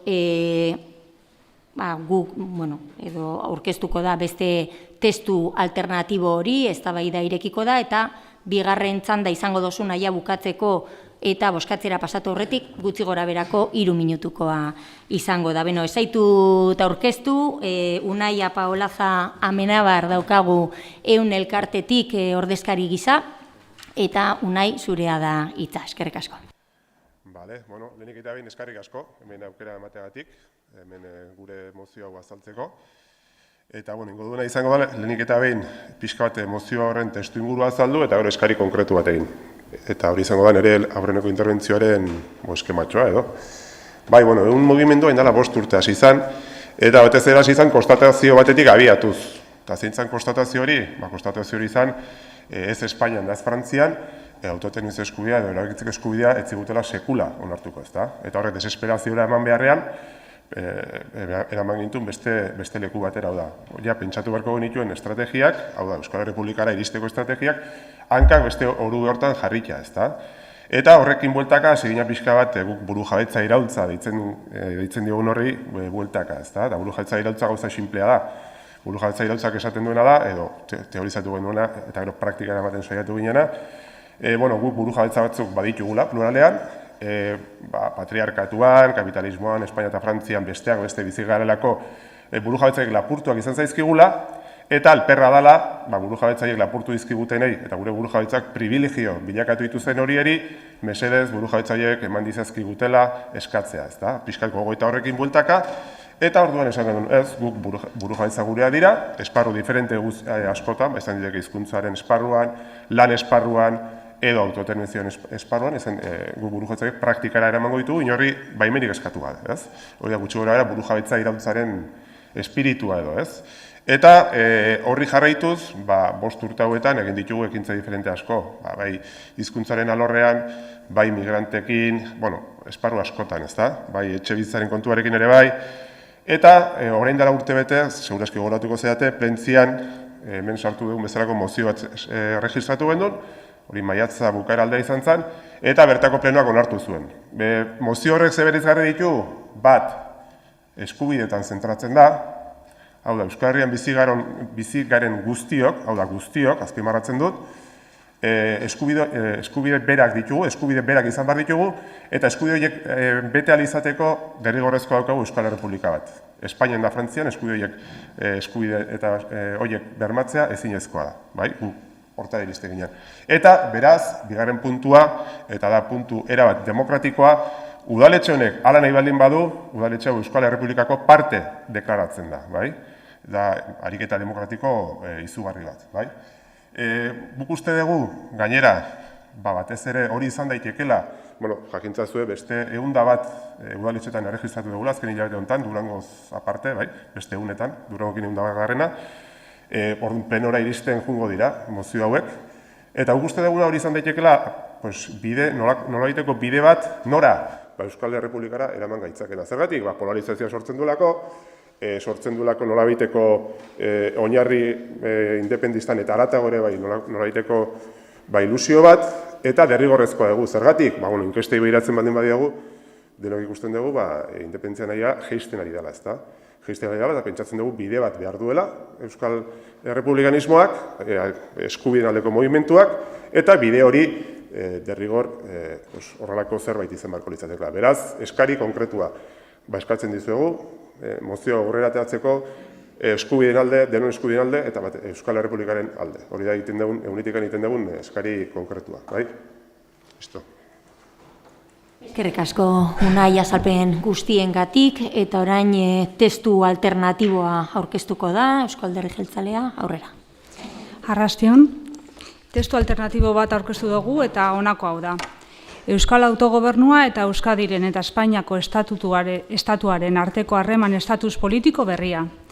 Udalak dira herritarrengatik gertuen dauden erakundeak. Gure erantzunkizuna da beste erakundeekin batera gure biztanleriaren eskubide politikoak, kulturalak, linguistikoak, sozialak eta ekonomikoak bermatzea. Horretarako, guztiz funtsezkoa da estatus barri baterantz pausuak ematea, aldebikotasunean eta erabakitze eskubidean oinarrituta. Horrexegatik, Durangoko udalak lehenengo puntuan, berresten du Euskal Autogobernua eguneratzeak, barnean hartu behar duela gure eskumenak berritzea eta Euskal Gizartearen egungo eskaera eta beharretara egokitzea. Euskal Autogobernua mugatzen duten eskumen oinarriak birplanteatzea alderdi hauek aldatzeko. Egungo estatutua osorik egikaritu dadila, esperientzia autonomikoan murriztutako autogobernua berreskuratzea eta eskumenen kuantuma areagotzea. Indarrean dagoen estatutuan aurreikusitako eskumen guztiei dagokionez eta eskuduntzen katalogo propioan sartzea. Euskal Herritarren eskubide politiko, ekonomiko, sozial, linguistiko eta kulturalak bermatzeko beharrezko eskumen guztiak. 2. Uste du Euskadiren eta Espainiako estatuaren arteko harreman estatus politiko berriak elementu berezi eta zentraltzat hartu beharko dituela honako hauek. Euskadi naziotzat aitortzea. Aitorpen horrek euskal gizartean oso partekatua den nazio bateko kide izatearen zentzua jasoko du. Aniztasuna errespetatzea, instituzionalizazioak errespetatu eta aitortu egin behar ditu kidetze sentimentu batzuk zein besteak. Erabakitzeko eskubidea, Euskal Herriaren eskubide historikoak erabat gauzatzea, autogobernuaren adierazpen instituzional gisa, demokratikoki adierazitako herritarsun askea, erabakitzeko eskubidearen bidez azaleratzen da. Aldebikotasuna, Euskal Herriaren eta estatuaren arteko harremanek aldebikoak izan beharko dute. Elkarren arteko aitorpenean oinarrituko da eta berezko gaien berezitasunak babesteko eskumen eta beharrezko tresnak izango ditu. Hori horrela izan dadin, ziurtatzeko errespetu instituzionalean oinarritutako berme sistema egikaritzea funtsezkoa izango da. Eta azkenik, egungo gobernuak gainditu egin behar du Euskadi estatua esparrua. Hala lortuko baitu Euskadiren ahotsa bermatzea Europako erakundetan eskumen propiotzat aitortzen zaizkion gai guztietan. Eskerrik asko, orain eztabaida irekiko dugu, ohiko txandekin, eta eztabaida bukatzen denean eta bozketara pasatu aurretik berriz ere emango dizuegu zuei hitza, bai? Orduan hasiko gara Alderdi Popularrarekin, García jauna, zure da hitza. Eskerrik asko, alkate Andrea, lehengo eta behin esan nahi eta behar dut, nire bozka ez da bakarrik eseskoa, nire bozka indarrez eseskoa da. Quería decir que mi voto no va a ser simplemente negativo a esta propuesta, sino que va a ser un voto negativo enérgico, rotundo, andiena, el mayor voto negativo que se puede tener en algo que rompe la convivencia, como ha pasado en Cataluña, algo totalmente anacrónico, algo que según todas las encuestas apoya exclusivamente en estos momentos el 13% de los vascos, negando incluso el derecho histórico, y ahí le respondo al portavoz del PNV, de los vascos a ser españoles más que ningún otro pueblo, más que ningunos otros ciudadanos en el conjunto de España. En primer lugar, empezaré centrándonos en lo que ha pasado en Cataluña. Me parece una irresponsabilidad total y absoluta que alguien pueda plantear esta cuestión de proclamar una República Vasca independiente, algo que sería un chiste si no fuese por la gravedad que ha supuesto este planteamiento en Cataluña, rompiendo la convivencia entre los catalanes y de los catalanes con el resto de españoles, lo que ha supuesto en las familias, en la sociedad, en el empleo, en la economía en Cataluña, y querer trasladar esa cizaña aquí a nuestra sociedad hoy en día, con lo que ha pasado la sociedad vasca por culpa de ese fanatismo separatista e independentista. Aquí en Durango, por ese fanatismo, han sido asesinadas 13 personas. Por eso es tan grave volver a resurgir ese fantasma. Aquí, delante del ayuntamiento, han sido asesinados 3 policías nacionales por la independencia de Euskal Herria. Ha sido asesinado un poco más adelante, si nos asomamos al balcón, un guardia civil. Y ahí abajo, cerca de Santa María, ha sido asesinado un concejal del Partido Popular, que allí tenéis una placa, y un policía municipal. Solamente en lo que alcanza la vista desde donde nos encontramos ahora, fruto de ese fanatismo independentista y separatista que en este momento es más grave aún, después de ver en las carnes del vecino lo que ha pasado en Cataluña, traer aquí al Pleno, no solo al Pleno de Durango, sino a 101 ayuntamientos. No puede haber cuestión más irresponsable. Yo planteé, de hecho, no haberlo incluido ni siquiera en el orden del día, porque no es una cuestión municipal, no es una cuestión que influya ni intervenga a los durangueses para nada, y por lo tanto, para mi entender, no debería haberse ni tramitado. Hacer perder el tiempo a 21 concejales del Ayuntamiento de Durango, a miles de concejales vais a hacer perder el tiempo con vuestro planteamiento. Yo os miro a los ojos y os veo, y veo vascos orgullosos, pero también veo españoles, veo personas que hablan euskera que también hablan castellano, veo personas que ponen su DNI Guipúzcoa, Vizcaya, Arabas, Nafarroa, pero también pone España, porque todo es compatible, y por lo tanto plantear eso en el Ayuntamiento de Durango y en 101 ayuntamientos me parece una total y absoluta irresponsabilidad. Una irresponsabilidad que acabo como empecé, hablando de los derechos históricos de los vascos más que ningunos otros a ser españoles, y es que sentiría vergüenza de vosotros, vuestros antepasados, vuestros abuelos, bisabuelos, tatarabuelos y personas orgullosas, vascos orgullosos, como Blas de Lezo, como Juan Sebastián Elcano, como Urdaneta, como Legazpi, como Recalde, como Barandica, como Kendo, como Arbolancha, como Gardoqui, como Bruno Mauricio de Zabala, fundador de Montevideo, Durangués, orgulloso vasco y orgulloso español, como Álava, como Bertendona, como Laeta, como Juan de Garay, como Lezcano, como Salazar, como Zubiaur, como Ugalde, como Gaztañeta, como Mazarredo, como Salcedo.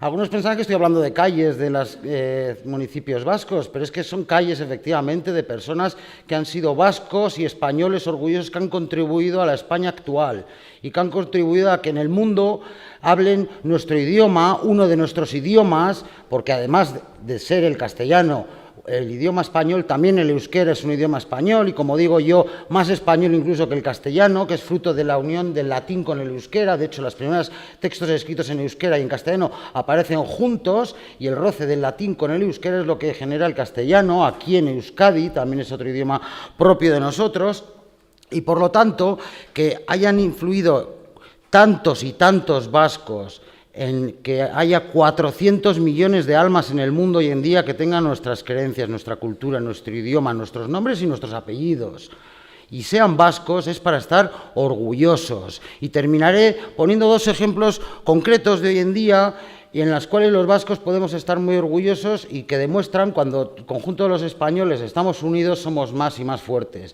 y salimos ganando todos. Y uno es el mejor sistema de trasplantes del mundo, es el Sistema Nacional de Trasplantes, que es del conjunto de España.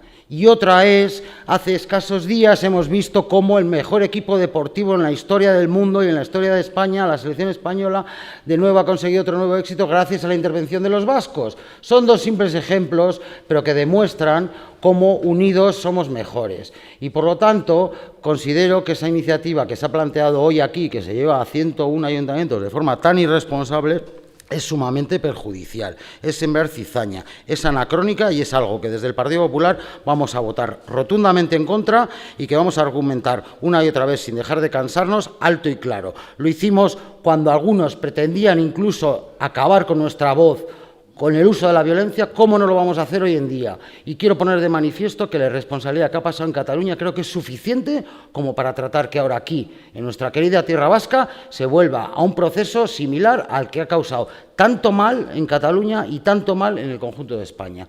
Por lo tanto, insisto, pido que se retire esa cuestión, que ni siquiera se vote, que ni siquiera se debata. Ya hoy aquí sí, pero en el resto de ayuntamientos donde tenéis pensado llevarla a cabo. Porque os miro a los ojos e insisto, veo vascos orgullosos, pero también veo españoles que deberían de estar orgullosos de serlo, tanto como vascos. Gracias. Eskerrik asko, García jauna, herriaren eskubidea, zurea da hitza, aurrera. Bai, arratsaldeon. Bueno, desde Herriaren Eskubidea Independientes siempre hemos defendido el derecho de la gente a participar en la política y en las decisiones. Y más aún en las decisiones que son tan importantes como estas, y nuestro compromiso va a seguir defendiendo el derecho de la ciudadanía a seguir participando y a seguir tomando decisiones sobre su futuro. Mila esker. Eskerrik asko, Alderdi Sozialista, aurrera. Bai. Bueno, el Partido Socialista va a votar no. Creo que a nadie le sorprende. Probablemente otros votos que vaya a haber hoy frente a esta moción sorprenderán bastantes más que el voto del Partido Socialista hoy. Y vamos a votar que no, porque todo lo que suponga división y confrontación entre vascas y vascos, pues siempre vamos a estar en contra de ello. Porque quienes promueven hoy estas iniciativas, en plural, porque hay dos, para su debate en este pleno, pues demuestran, por un lado, el alto grado de desconexión que tienen con la ciudadanía vasca, y no porque lo diga ni la portavoz del Partido Socialista en Euskadi ni el Partido Socialista, sino por los últimos estudios demoscópicos realizados en Euskadi. En segundo lugar, porque demuestran el desconocimiento total del marco institucional. Si de verdad quieren que este debate tenga consecuencias políticas y jurídicas, pues llévenlo a otro sitio, porque aquí lo único que contribuyen es ahondar en la división de las fuerzas políticas que componemos esta institución y, por ende, nos aleja de lo que de verdad debería ser el objetivo de la política útil, de la política municipal. En tercer lugar, demuestra el desconocimiento de las amenazas derivadas del escenario internacional, porque desenfocan nuestros esfuerzos para combatir las verdaderas amenazas que tenemos hoy en día. Y esas amenazas hoy en día es el auge de los populismos y de la extrema derecha, que están animando las derivas autoritarias en muchos países y que suponen un riesgo no solo para nuestros derechos y libertades, sino porque ponen en riesgo el futuro de nuestra educación, de la sanidad, del empleo e incluso de nuestras democracias. Y este escenario en el que nos movemos, que es un escenario de gran complejidad y de emergencia, desgraciadamente vemos con preocupación que en Euskadi algunos partidos políticos, algunos movimientos están empeñados en ignorar y en dar la espalda a estas amenazas y a los cambios que vienen y que, dependiendo de qué hagamos, irán en una dirección o en la contraria. Hay organizaciones y formaciones políticas que están empeñados en aislarse en el mismo raca-raca que nos ofrecen desde hace 20 años, nuevo estatus político, independencia o República Vasca. Póngale la denominación que quieran, una Euskadi más independiente, cuando el mundo va por unos derroteros totalmente distintos. Y la forma de enfrentarnos a este riesgo global no es aislarse, no es parcelar, no es dividir, es sumarnos a otros que comparten el mismo modelo de sociedad, de humanidad y de civilización. Porque ya lo ha dicho el portavoz del Partido Popular, cuando en nuestra historia más reciente hemos tenido, no lejos de aquí, un experimento de secesión y declaración unilateral de independencia en Cataluña, que a lo único que nos ha llevado ha sido a una fractura social y al empobrecimiento como sociedad, en ese espejo no es al que aspira a mirarse la sociedad vasca. El PS de Durango y el PS en general defendemos un modelo de país pensado para el consenso, un modelo abierto que pretende definir espacios para el entendimiento y para estimular el diálogo y el debate del conjunto de las fuerzas políticas, porque, por suerte, la política pudo al terror un 20 de octubre del 2011. Queremos construir el futuro de la sociedad vasca reforzando nuestras instituciones de autogobierno en el marco de la España plural y de la Unión Europea.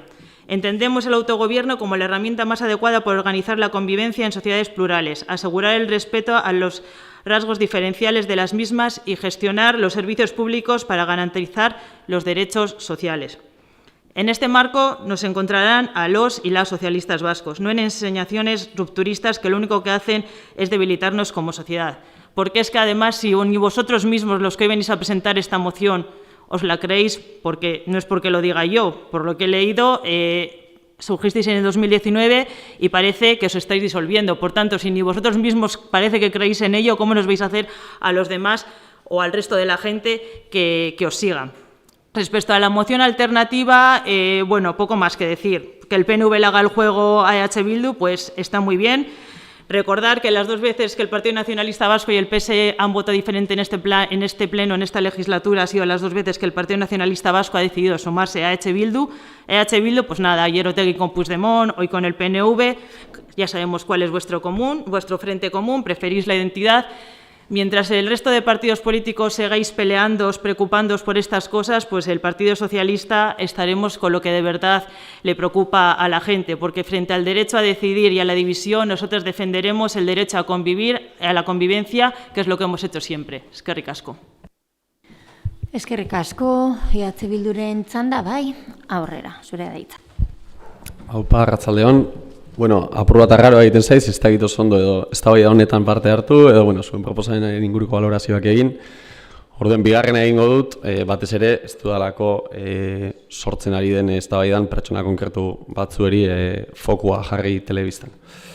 Vale, aitortu behar dut, edo dugu, mozioak harritu gaituela, orokorrean, bueno, mozioan dokumentazioarekin batera jaso genuen, eta gero prentxan irakurri dugu, apurrate mozioaren zentzua, berrian eta goizeko zure elkarrizketa uste dute izan dela Euskadi Irratian.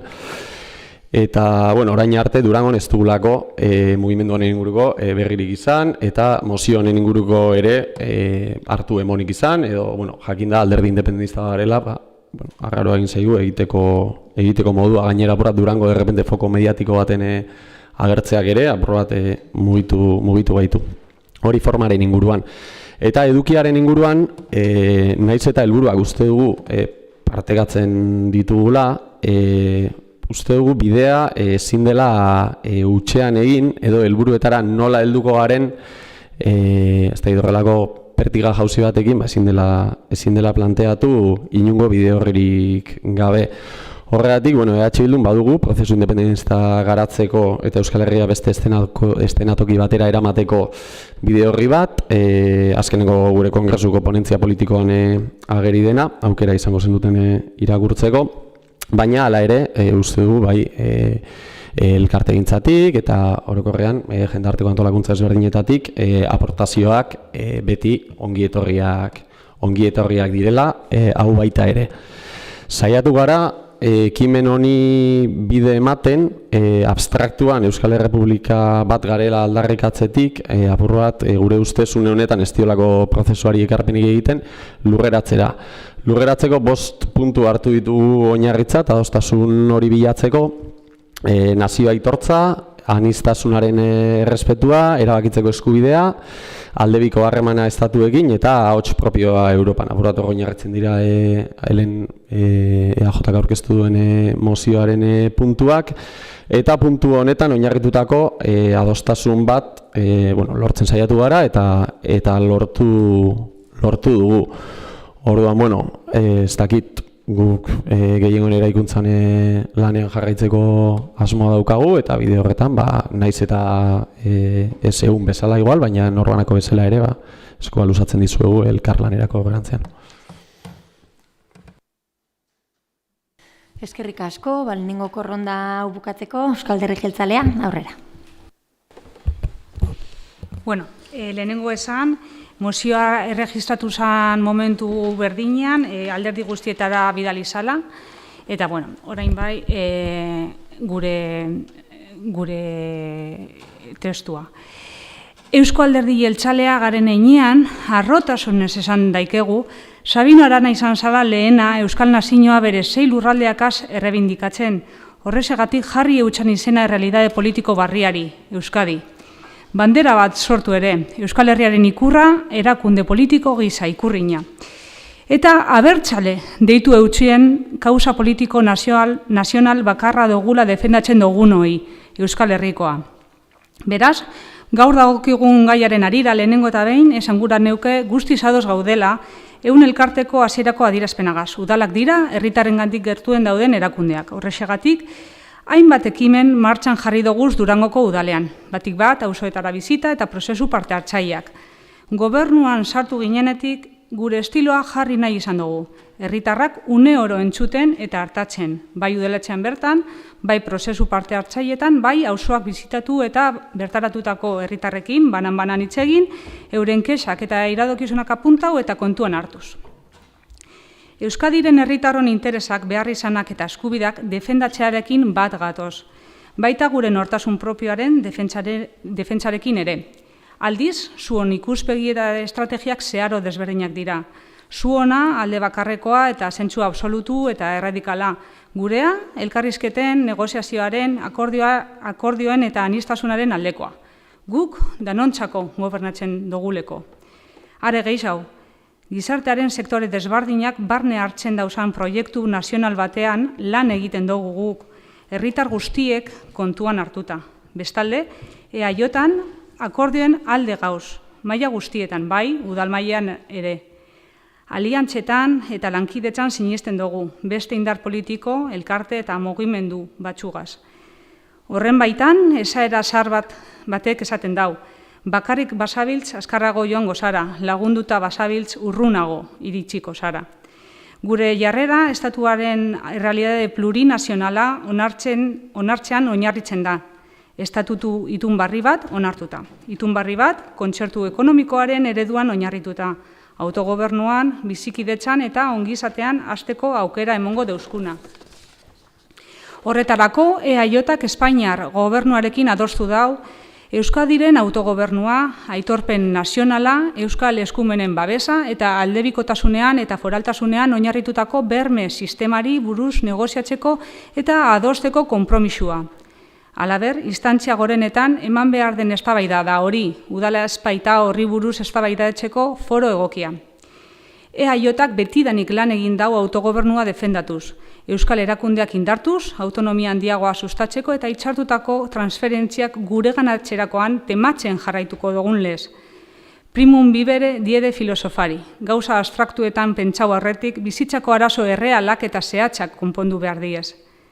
Azkenik, alkarrizketa batean galdeutu eutxuen praktikan ze ondorio ekarriko lituzkeen ehuneko mozioa bai udalaren funtzionamenduan bai herritarrengan.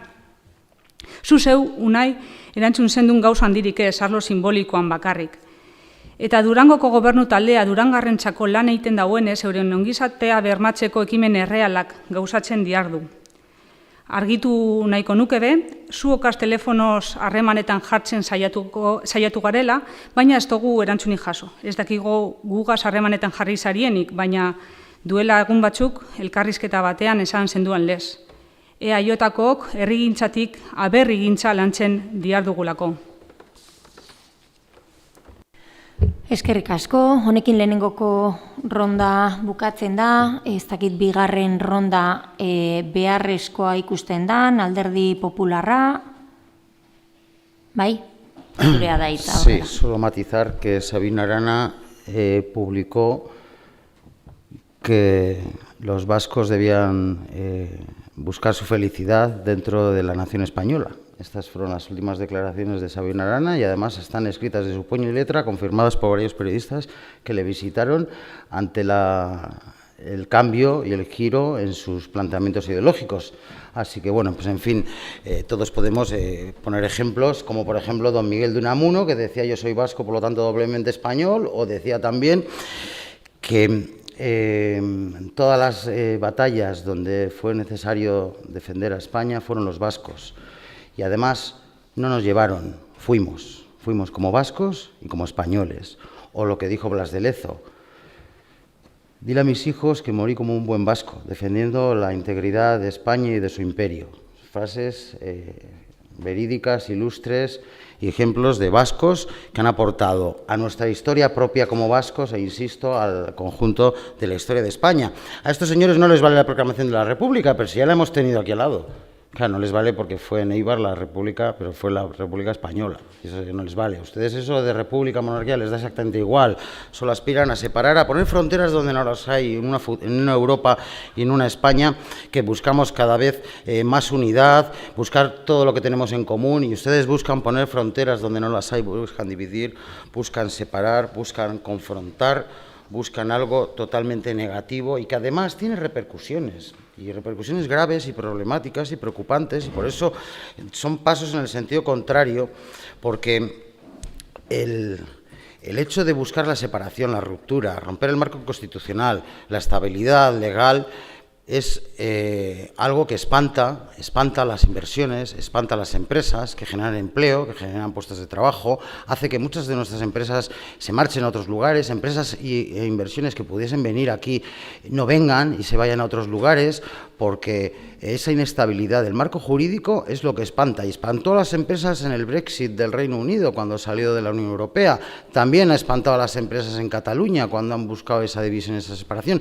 y también impide que hoy en día, por culpa de partidos como Bildu y de propuestas y mociones como la que traen ustedes aquí, se genere una atmósfera en Euskadi que no es la más propicia a atraer inversiones, a atraer empresas, a generar empleo y a evitar que nuestros jóvenes mejor preparados se marchen de nuestra tierra cada vez más, y que nuestra industria ya no crezca, sino que decrezca, porque se plantea y se está con esa espada de Damocles permanente siempre de la independencia, y con esa matraca de la independencia que hasta Sabino Arana rechazó al final, dándose cuenta del despropósito que había defendido. Por lo tanto, insisto, y termino como empecé, mi voto va a ser enérgicamente no a algo sumamente negativo para Euskadi, y que el derecho de los vascos, derecho y obligación de los vascos, es a ser españoles más, igual o más que cualquier otro español. De hecho, Vizcaya se unió voluntariamente, sus juntas generales votaron en 1341 unirse al Reino de Castilla,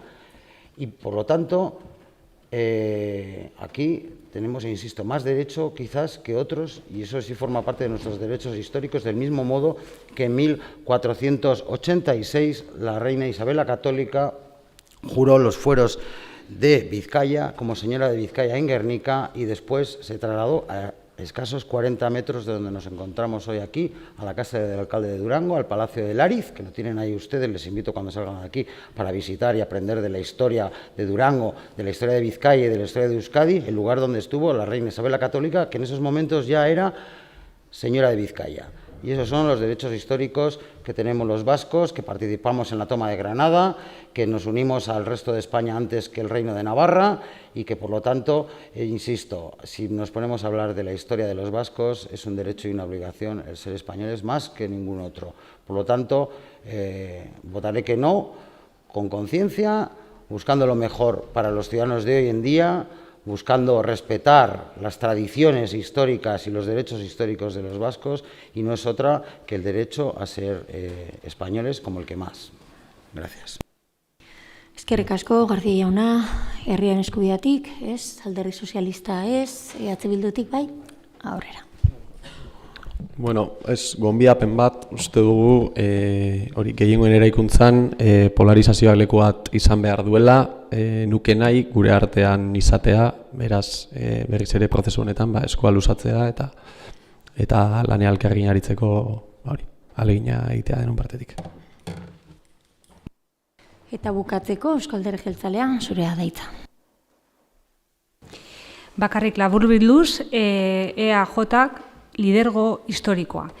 130 urtez Euskal Nazioaren eraikuntza gidatu dauen erakunde politiko gisa aurkezten gara. Herriaren borondatera egokitzea. Euskal Herriak une bakotxean daukaguzan nahiekin bat egiteko eta irtenbide errealista eta pragmatikoak proponiduteko alegina azpimarratu dau alderdiak. Autogobernuaren lorpenak, EAJak autogobernu mailak eta hori gauzatzeko erakundeak lortzeko lanean dihardu. Gizarte garapenari lotutako eredu ekonomiko baten garapenean erakusten dana.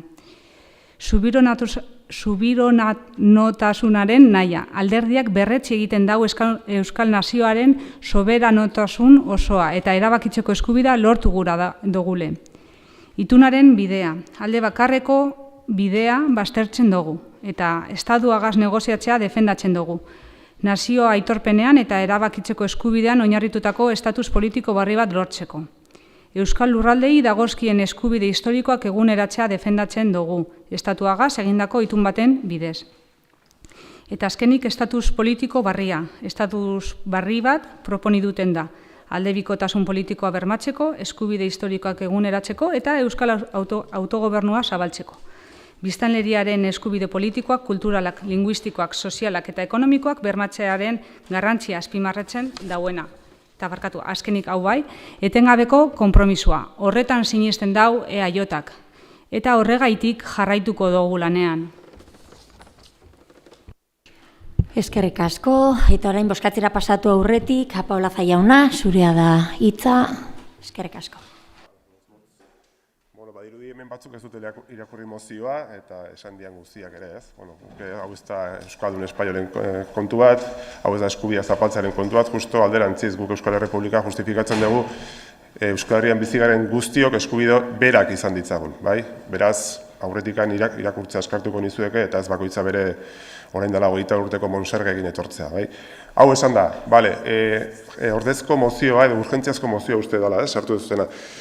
Guk uste dugu, eta barkatu esatea, baina oraindik karlista txiki batzuk gerala. Hau da, aldebikotasun huts hori, zegu ez gaude aldebikotasunen kontra, gu era aldebikotasun alde bagaude. Guk esaten duguna aldebikotasuna eta aldebakartasuna biak erabili behar dirala. Gaur-gaurkoz Euskal Errepublikanismoak edo baten alde bakarrik egiten dauda, aldebikotasun hutsaren alde. Aldebikotasun hutsa zer dauka? Pentsatzea Espainiak errespetatu behar ditula, gure foruak, nazioa gerala, beraz ez dakiz errespetatu behar digula. Hori da hilda dagoen estrategia bat. Eta ez da nik esaten detelako.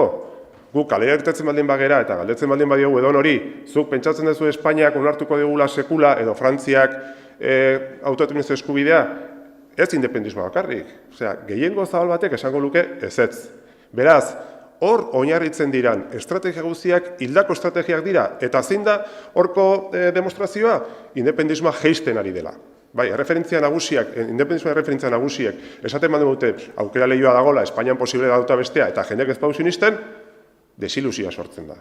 Desilusioa sortzen da, eta beraz, jendea desengantzatu egiten da, eta independismoa bera dijoa, inkestak hor daude. Eta orduan, gu proposatzen duguna da, horri buelta emateko bide bat. Eztabaidagarria izan daitekena, bestera bat egin daitekena, tempusak bestera bat egin daitezkenak, noski. Baina, Horrek ilusioa sortu dezake, herritarrak erakundeak batera, bai? Eskubideak eskatuz, demokrazian sakonduz, hori da eskatzen dugula. Ez dezute ikusten, beste bide bat, inoraz dio joan beste bidean nahiago dezute, hori bakoitzak ikusi ezala. Eta bukatzeko, gu mozioa sartu genuen, ez genuen espero horren azkar sartuko zenik, pleno batean, ez genuen espero, guretzako sorpresa izan zen, eta lehengo astean mezua bialdu genituen, bai, hemengo EAJ-ari eta bai, zueri ere bai. Erantzunik ez dugu jaso. Orduan, gu kontaktatzen saiatu gara batez ere, eta mezuan e-mailak hor daude, mezuetan jartzen zuena zen, plenoaren aurretik, zuekin itzin egin dula, pixkat gehiago azaltzeko, zabalago azaltzeko, erantzunik ez genuen jaso. Así que gu saiatu ginen kontaktatzen, baina ez dakit zer pasatu da hor, bai? Eta berriro, bukatzeko, mila esker, aukera emateagatik, eta listo, bai? Eskerrik asko, esatea, ez dugula jaso e-mailik, igual korreo elektronikoak edo txarto egon dira, ez dugu horren berririk izan behintzat, baina, hitz egiteko aukera izango dugu aurrerantzean be bai. Orain bai, bozkatzera pasatuko gara, gogoraraztea, lehenengoz eta behin jatorrizko mozioa bozkatuko da, hau da, ehun elkarteak aurkeztutako mozioa bozkatuko da, eta ondoren testu alternatiboa bozkatuko dugu, bale? Beraz, ehun elkarteak aurkeztutako mozioaren aldeko botoak, kontrako botoak,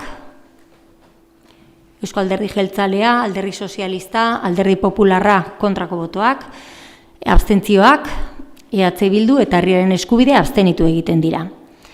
Orain testu alternatiboaren aldeko botoak, Eusko Alderdi Jeltzalea eta EH Bildu, kontrako botoak, Alderdi Sozialista eta Alderdi Popularra kontra, eta abstentzioak, Herriaren Eskubidea abstenitu egiten da. Beraz, testu alternatiboa onartuta gelditzen da. Eskerrik asko, berriro bebai, ehun elkarteari ona etortzearren eta zuen proposamena aurkeztearren. Eta orain, 10. puntura pasatuko gara, erreguak eta galderak, eta ohikoa danlez, lehenengoz eta behin, aurreko osoko bilkuratik pendiente ditugun galderak erantzungo doguz. Horretarako, lehenengoz eta behin, Eskota Anderea, zurea da hitza.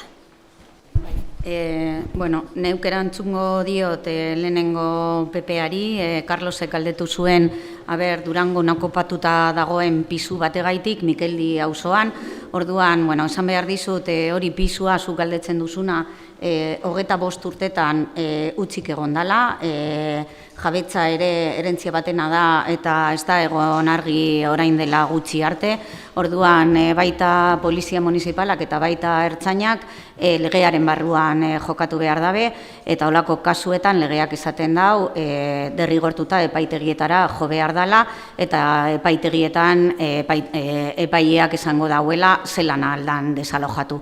Orduan gure partetik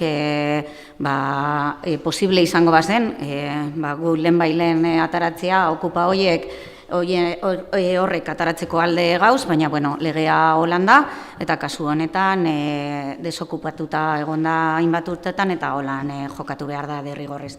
Eta gero, erantzungo diot bebai EH Bilduri, periri buruz galdetu zenuela, orduan Iker Urquiza galdetu zuen si van a dejar caducar y no se van a defender los intereses de Durango y los durangarras o si por el contrario se va a firmar antes el convenio.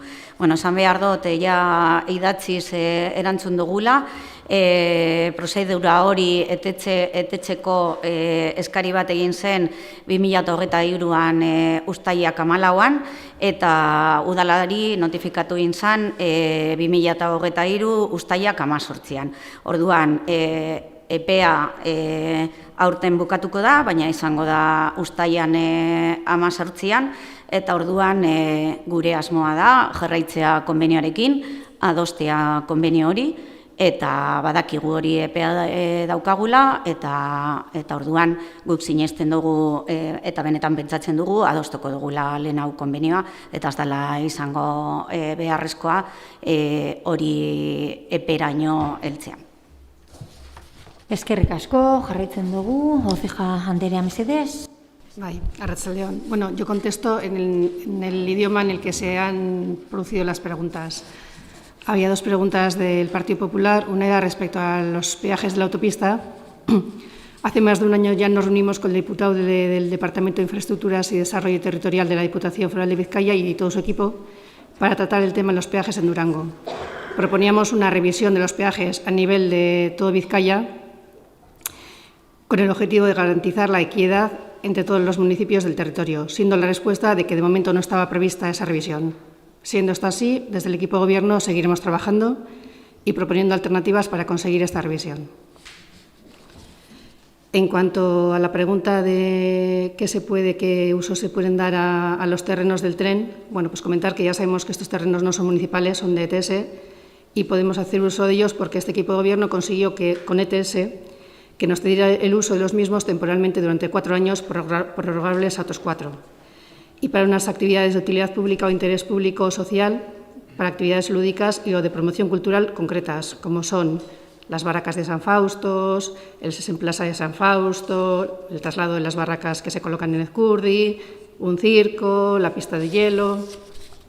Como vemos, el aparcamiento disuasorio no se menciona en el acuerdo, principalmente porque se considera que los aparcamientos disuasorios son aquellos que evitan la entrada de vehículos al centro, por lo que deben estar situados en las afueras y este no sería el caso.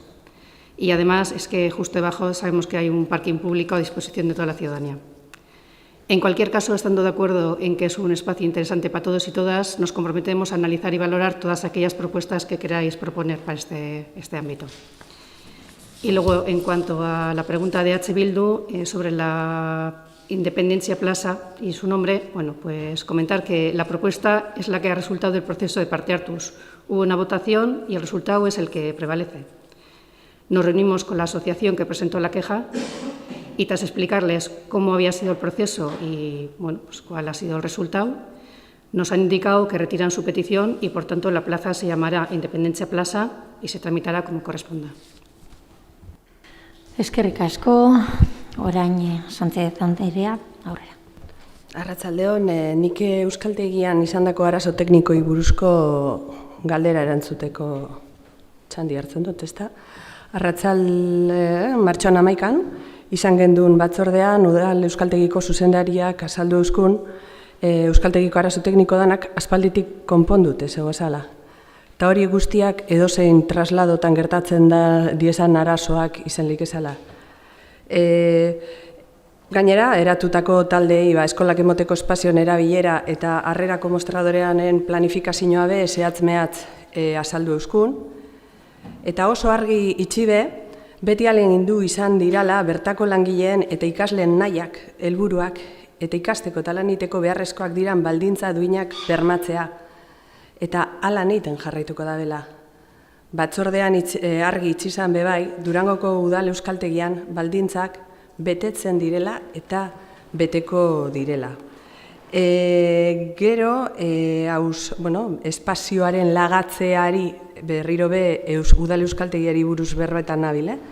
Ea eskainiko diran eraikin horren baliabideak herriari, landako guraso elkarteari, auzo elkarteari, oin bai esain ginke euskaltegiko batzordean bertan be, taldeak behin guztiz eratute dagoazala, eta eskolak egokian emoteko espazioen erabilera zehaztute dekiela. Orduen ja, hasi geinke, espazioak eskaintzen dozkuzan benetako aukerak zehazten, eta horiek lagatzeko baldintzak zehazten eta alkarregaz adosten. Orduen hemen, laster baten deituko zaituegu, alderdi guztiei, behin, espazio horien disponibilidadea zehatza zein da neukinda, horiek zelan laga, ze baldintzatan, nortzuei eta bar lantzera. Eta nik justo eta maitu indutela. Honegaz. Bukatzeko orduan, txertu jauna, aurrera. Bai, ni arratsaldean hori eta Durango kirolakei buruzko galdera entzunea emotzera noie. Eta bueno, esan beharra du, bai, otsaileko asteburu horretan gertatutako gertaera larria izan zala eta horrela jardun diogu eta ahalik eta erantzun hoberena emateko. Justo egun berean harremanetan jarri ginen familiekin gertatutakoa ezagutzeko eta momentu horretatik aurrera gertaera hori ikertzen ibili gara eta inplikatuak berain bertsioa mondozkue eta egoera aztertu dugu. Nire ustez eta guztiz zintzo esaten dut, gertaera ondo kudatu dugula. Egoera hori berriro gerta ez dadin, esan beharra dago, hainbat erabaki hartu dugu zela. Alde batetik klubekin pedagogia lana egiten gabiz eta egin behar dugula konturatu gara eta horretan gabiltza. Esan beharra dago ezinbestekoa dela danon parte hartze hori eta gertaerak gertatu ez dadila horretan ipini behar dugu fokoa. Orduen, hori alde batetik, bestetik, Durango Kirolake beste hainbat neurri hartu dauz. Adibidez, aldagelan vinilo bat jarri dugu argelitzeko aldagela hori nori bideratuta dauen adierazteko, gero klubak asteburuetako partiduen berri eman behar dozkue jakiteko ze kanpoko talde datozen, aldagela bakoitza aukingo da baimendu eta ze kluz hartuko dan, eta horrela aukingo dugu aldagelen kontrol handia. Eta baita ere esan behar dugu aldagela horietan sarraiak aldatuko diesela, eta horrela giltzen eta arduradunen kontrola izan behar dugula. Esan beharra dekot eta garrantzia ipintzen dut esaldi honetan dela, gobernu talde honek garrantzia ematen dutela kirol instalakuntza guztiak eremu seguru bat bihurtu eta izatea gure dugula. Eta horren adibide da babesgune proiektua ipini dugula martxan, ez? Eta zer da babesgune proiektua? 2024an jarritako proiektua da, eta proiektu honek helburu nagusia da guztiok inplikatzen gaituen eta batzutan ikuste ezinak diren gai horrei aurre egiteko proiektua da. Landu egin dugu hainbat klub guztiekin landu dugu, ez egin dugu 7 prestakuntza saio, eta martxotik abendura egin dugu lan hori, eta esan behar dago proiektu hori jarraikortasuna dekola. Aipatu behar da, eta garrantzia eman behar dutxegu, Durangoko udala dela abian jarri dauen udal bakarretakoa. Eta beraz, horrek adierazten dau gure jarrera gertaera honen aurrean. Zelan da, proiektu honek eta analizi honek bai esaten duzku, gure kirol instalakuntzetan gerta daitekezela hainbat arrisku, eta arrisku horrek detektatu eta aztertzen gauz, eta ahalik eta eraginkorrenean landuko doguz gertaerak ez gertatzeko. Primeran, eskerrik asko, eta orain galdera berrieri ekingo diegu. Alderdi Popularra, zurea da hitza. Gracias, alcaldesa. Bueno, yo plantearé 4 cuestiones que tienen un punto en común, pero son 4 áreas diferentes, aunque bueno, pues ya sabéis que soy muy perseverante. Entonces, sí me gustaría saber respecto a traer el Mikeldi a Durango, aprobado en este salón de plenos por unanimidad. Yo sé que no se ha hecho nada, por desgracia, desde la alcaldía y desde el gobierno municipal, pero de aquí al próximo pleno, que tenemos un mes para darme respuesta, me gustaría saber qué gestiones se han realizado, en concreto con la diputada general de Vizcaya, que creo que es la máxima responsable de la ubicación actual del Mikeldi en el Museo Vasco de Bilbao y su posible traslado a Durango, como hemos aprobado y hemos reclamado desde el Ayuntamiento de Durango, teniendo en cuenta además que ella es de la comarca del Duranguesado, de Otxandiano, y que además es funcionaria de este ayuntamiento. Por lo tanto, creo que no será muy complicado contactar directamente con quien me consta que no ve con malos ojos esa posibilidad, que tanto puede beneficiar a Durango de los durangueses, como es que el Mikeldi, uno de los elementos arqueológicos más importantes de España, de Europa y del mundo, pueda estar en Durango. En segundo lugar, la ambulancia medicalizada.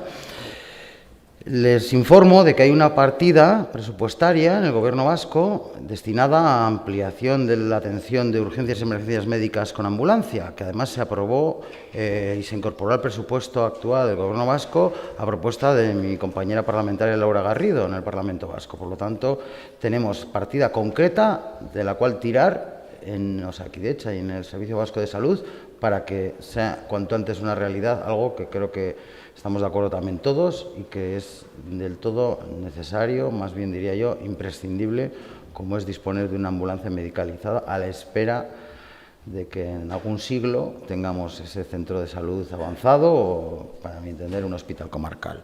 Es fundamental que en Durango dispongamos de ambulancia medicalizada.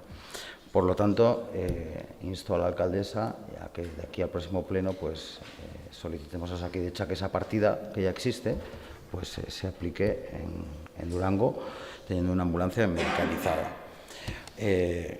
Por otro lado, y respecto a la partida también aprobada en el presupuesto vigente del Ayuntamiento de Durango de este año para el mantenimiento y seguimiento del patrimonio urbano, el patrimonio cultural, el patrimonio arquitectónico y los edificios históricos y protegidos del Ayuntamiento de Durango, pertenecientes al Ayuntamiento de Durango, me gustaría saber qué pasos se han dado para que esa partida pues se traduzca en un contrato, en la elaboración de un pliego de condiciones, qué tipo de condiciones se van a hacer.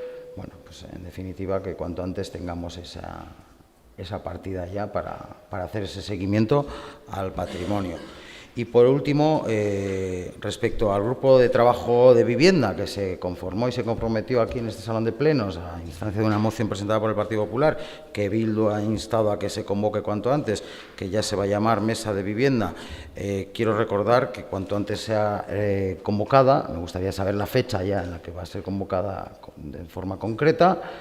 Y también insto y solicito, y me gustaría que antes del próximo pleno tengamos esa información de los puntos que van a formar parte del orden del día de esa reunión, entre los cuales están ya de entrada las 4 propuestas que el PP presentó en aquella moción. Pues estas 4 cuestiones que vuelvo a reiterar. Eskerrik asko, García Jauna, herriaren eskubidea, aurrera. Arratsaldeon. Bueno, 2 ruegos y una pregunta tengo hoy. El primero, sobre un tema que hoy, casualidad, también se ha dado cuenta aquí, que es sobre el proceso de elección de las calles de Durango, que se ha llevado a cabo y que, como comenté en su momento en el Consejo de Igualdad, este pleno tiene 2 acuerdos que dicen que las calles de Durango se tienen que elegir los nombres en base a 2 criterios. El primero es respetando la toponimia de Durango y el segundo, por un tema de igualdad, sería que fueran nombres de mujeres, dado que el callejero de Durango está masivamente compuesto por nombres de hombres y los pocos nombres de mujeres que hay en el callejero pues son todos religiosos. Dado que se ha hecho un proceso de participación con unas bases que, por cierto, no se han cumplido, que también me ha sorprendido que haya habido un proceso de participación y que las bases del propio proceso no se hayan cumplido, pero bueno, independientemente de eso, rogaría al equipo de gobierno que en un futuro estamos de acuerdo en que se haga a través de un proceso de participación, pero que ese proceso de participación, perdón, las bases recojan claramente que las propuestas tienen que cumplir con los 2 compromisos que tiene este pleno, que son que respeten la toponimia o que sean nombres de mujeres, a ser posible, también aprovechando el trabajo que se ha hecho desde el Consejo de Igualdad, mujeres ilustres de Durango o Durangaldea. El segundo ruego tiene que ver con el pleno de hoy, que, bueno, como ya hemos visto reiteradas veces, el equipo de gobierno aplica el ROM, su ROM, como le interesa y nuestro ruego es muy claro. Si hay un ROM y es su ROM, que se aplique siempre y en todas las circunstancias lo que expone el ROM. No solo cuando interesa aplicarlo bien y cuando no interesa, pues no lo aplicamos. Y tengo una última pregunta, que es, en la pasada Comisión de Territorio pregunté por unas obras que estaban a punto de finalizar de urbanización en San Fausto y una situación concreta que advertí, que era que en dicha urbanización hay numerosas baldosas que entiendo que no corresponden con el modelo que estaba inicialmente, con lo cual no se repone la calle a su estado original, pero es aún peor porque hay muchas baldosas que han roto durante el procedimiento de urbanización. Pregunté si se iba a hacer la recepción de estas obras en estas condiciones. Me dijeron que no. 3 días después pudimos ver en prensa que habían recepcionado esas obras, con lo cual entendemos que no nos dijeron la verdad en la comisión. Entonces hoy preguntamos a ver si a la ciudadanía sí les dicen la verdad, a ver si se van a reparar esos desperfectos que han provocado las propias obras de urbanización en las baldosas que hay en San Fausto. Mila esker. Eskerrik asko eta bukatzeko Bildu zuena datzen da. Bai, arratsaldeon.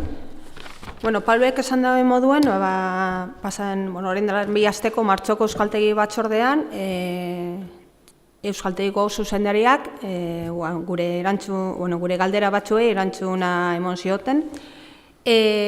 Gaur Paulek esan da, konponketa horrek aspalditik, berremarkatu da aspalditik daula erantzuta, eta konponketak konpondute dauzela. Batzordean esan zuten aerotermia dela eta bi enpresa kontratatu direla eta oraindik ez dutela ondo funtzionetan. Espero dugu hobeto joatea eta horreian martxan egotea. Komentatu zuten, hau martxoan zala, igoigailua otsailan konpondu zala. Aspalditik, ez dakit 15 egun, aspaldi horretan ez dakigu. Mostradorea, aste santuan edo udan egongo dela. Gu posten gara, hau gauzak, guk eskatutako gauzak edo jendeak esatako gauzak aurrera martxan esatea, baina aspalditik konponduta, hori ez dugu, nik pentsat ez dut ulertzen. Eta, guk errogo bat ingo dugu, naiz eta ez izan EH Bilduk eraikin horretarako nahi genuena, guk nahi genuen eta proposatute zegoena da, hausegune bat izatea, naiz eta ia urtebete pasatzea galdera egin genuenetik, posten gara herritarrek erabil ahal izatea printzipioz eraikin horrek, gure erregua izango litzateke, Paulek komentatu da moduen, espero dugu ez pasatzea 6-7 hilabete dei hori jasoteko, jakiteko noiztik egongo dira eskuragarri gela horrek, eraikine beran eta zelan erreserbatu edo erabili ahalko direla.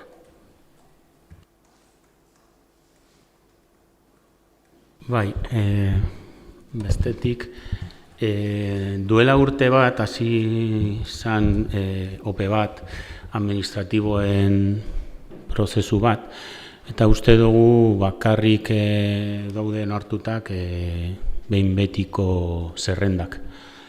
Eta ez dakigu besterik, ez dakigu zein txuk izango diren urrengo pasoak, noiz izango diren, ez da, ja daramagu urte pasata zerre berririk jakimarik, eta, zelan doie prozesu hori. Gero bestaldetik, San Faustoko frontoian, ambigu taberna deitzen dela, urte bat darama itzita, eta, jakin nahi genukena zen, gaitik darama urte eta piku itzita, zer egin duzu orain arte, edo zer nahi duzu egin, eta irekiko dan berriro, edo ez, besterik gabe, eskerrik asko. Eskerrik asko, gehiago dagoz, aurrera.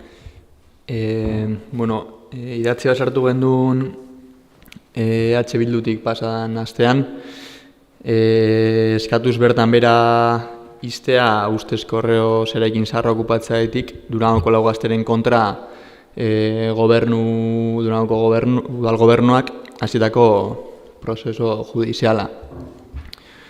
Gure ustez gaztien ekintzak urtietan konponbiderik eukinez dauen arazo politiko bati erantzuten zion, eta horren bestez, arazo horren konponbidea bebai politikoa izan behar da.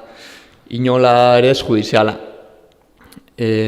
Gazteentzako espazio baten falta eta udalak honi emon bierreko irten bidea, herritar, eragile eta alderdien arteko elkarrizketan bidez baino ezin dela konpondu uste dugu. Prozesu judizial batek ezin dau elkarrizketa ordezkatu eta guztiz kontrakue, elkarrizketa oztopatu eta arazue enkistatzie baino ez da lortuko.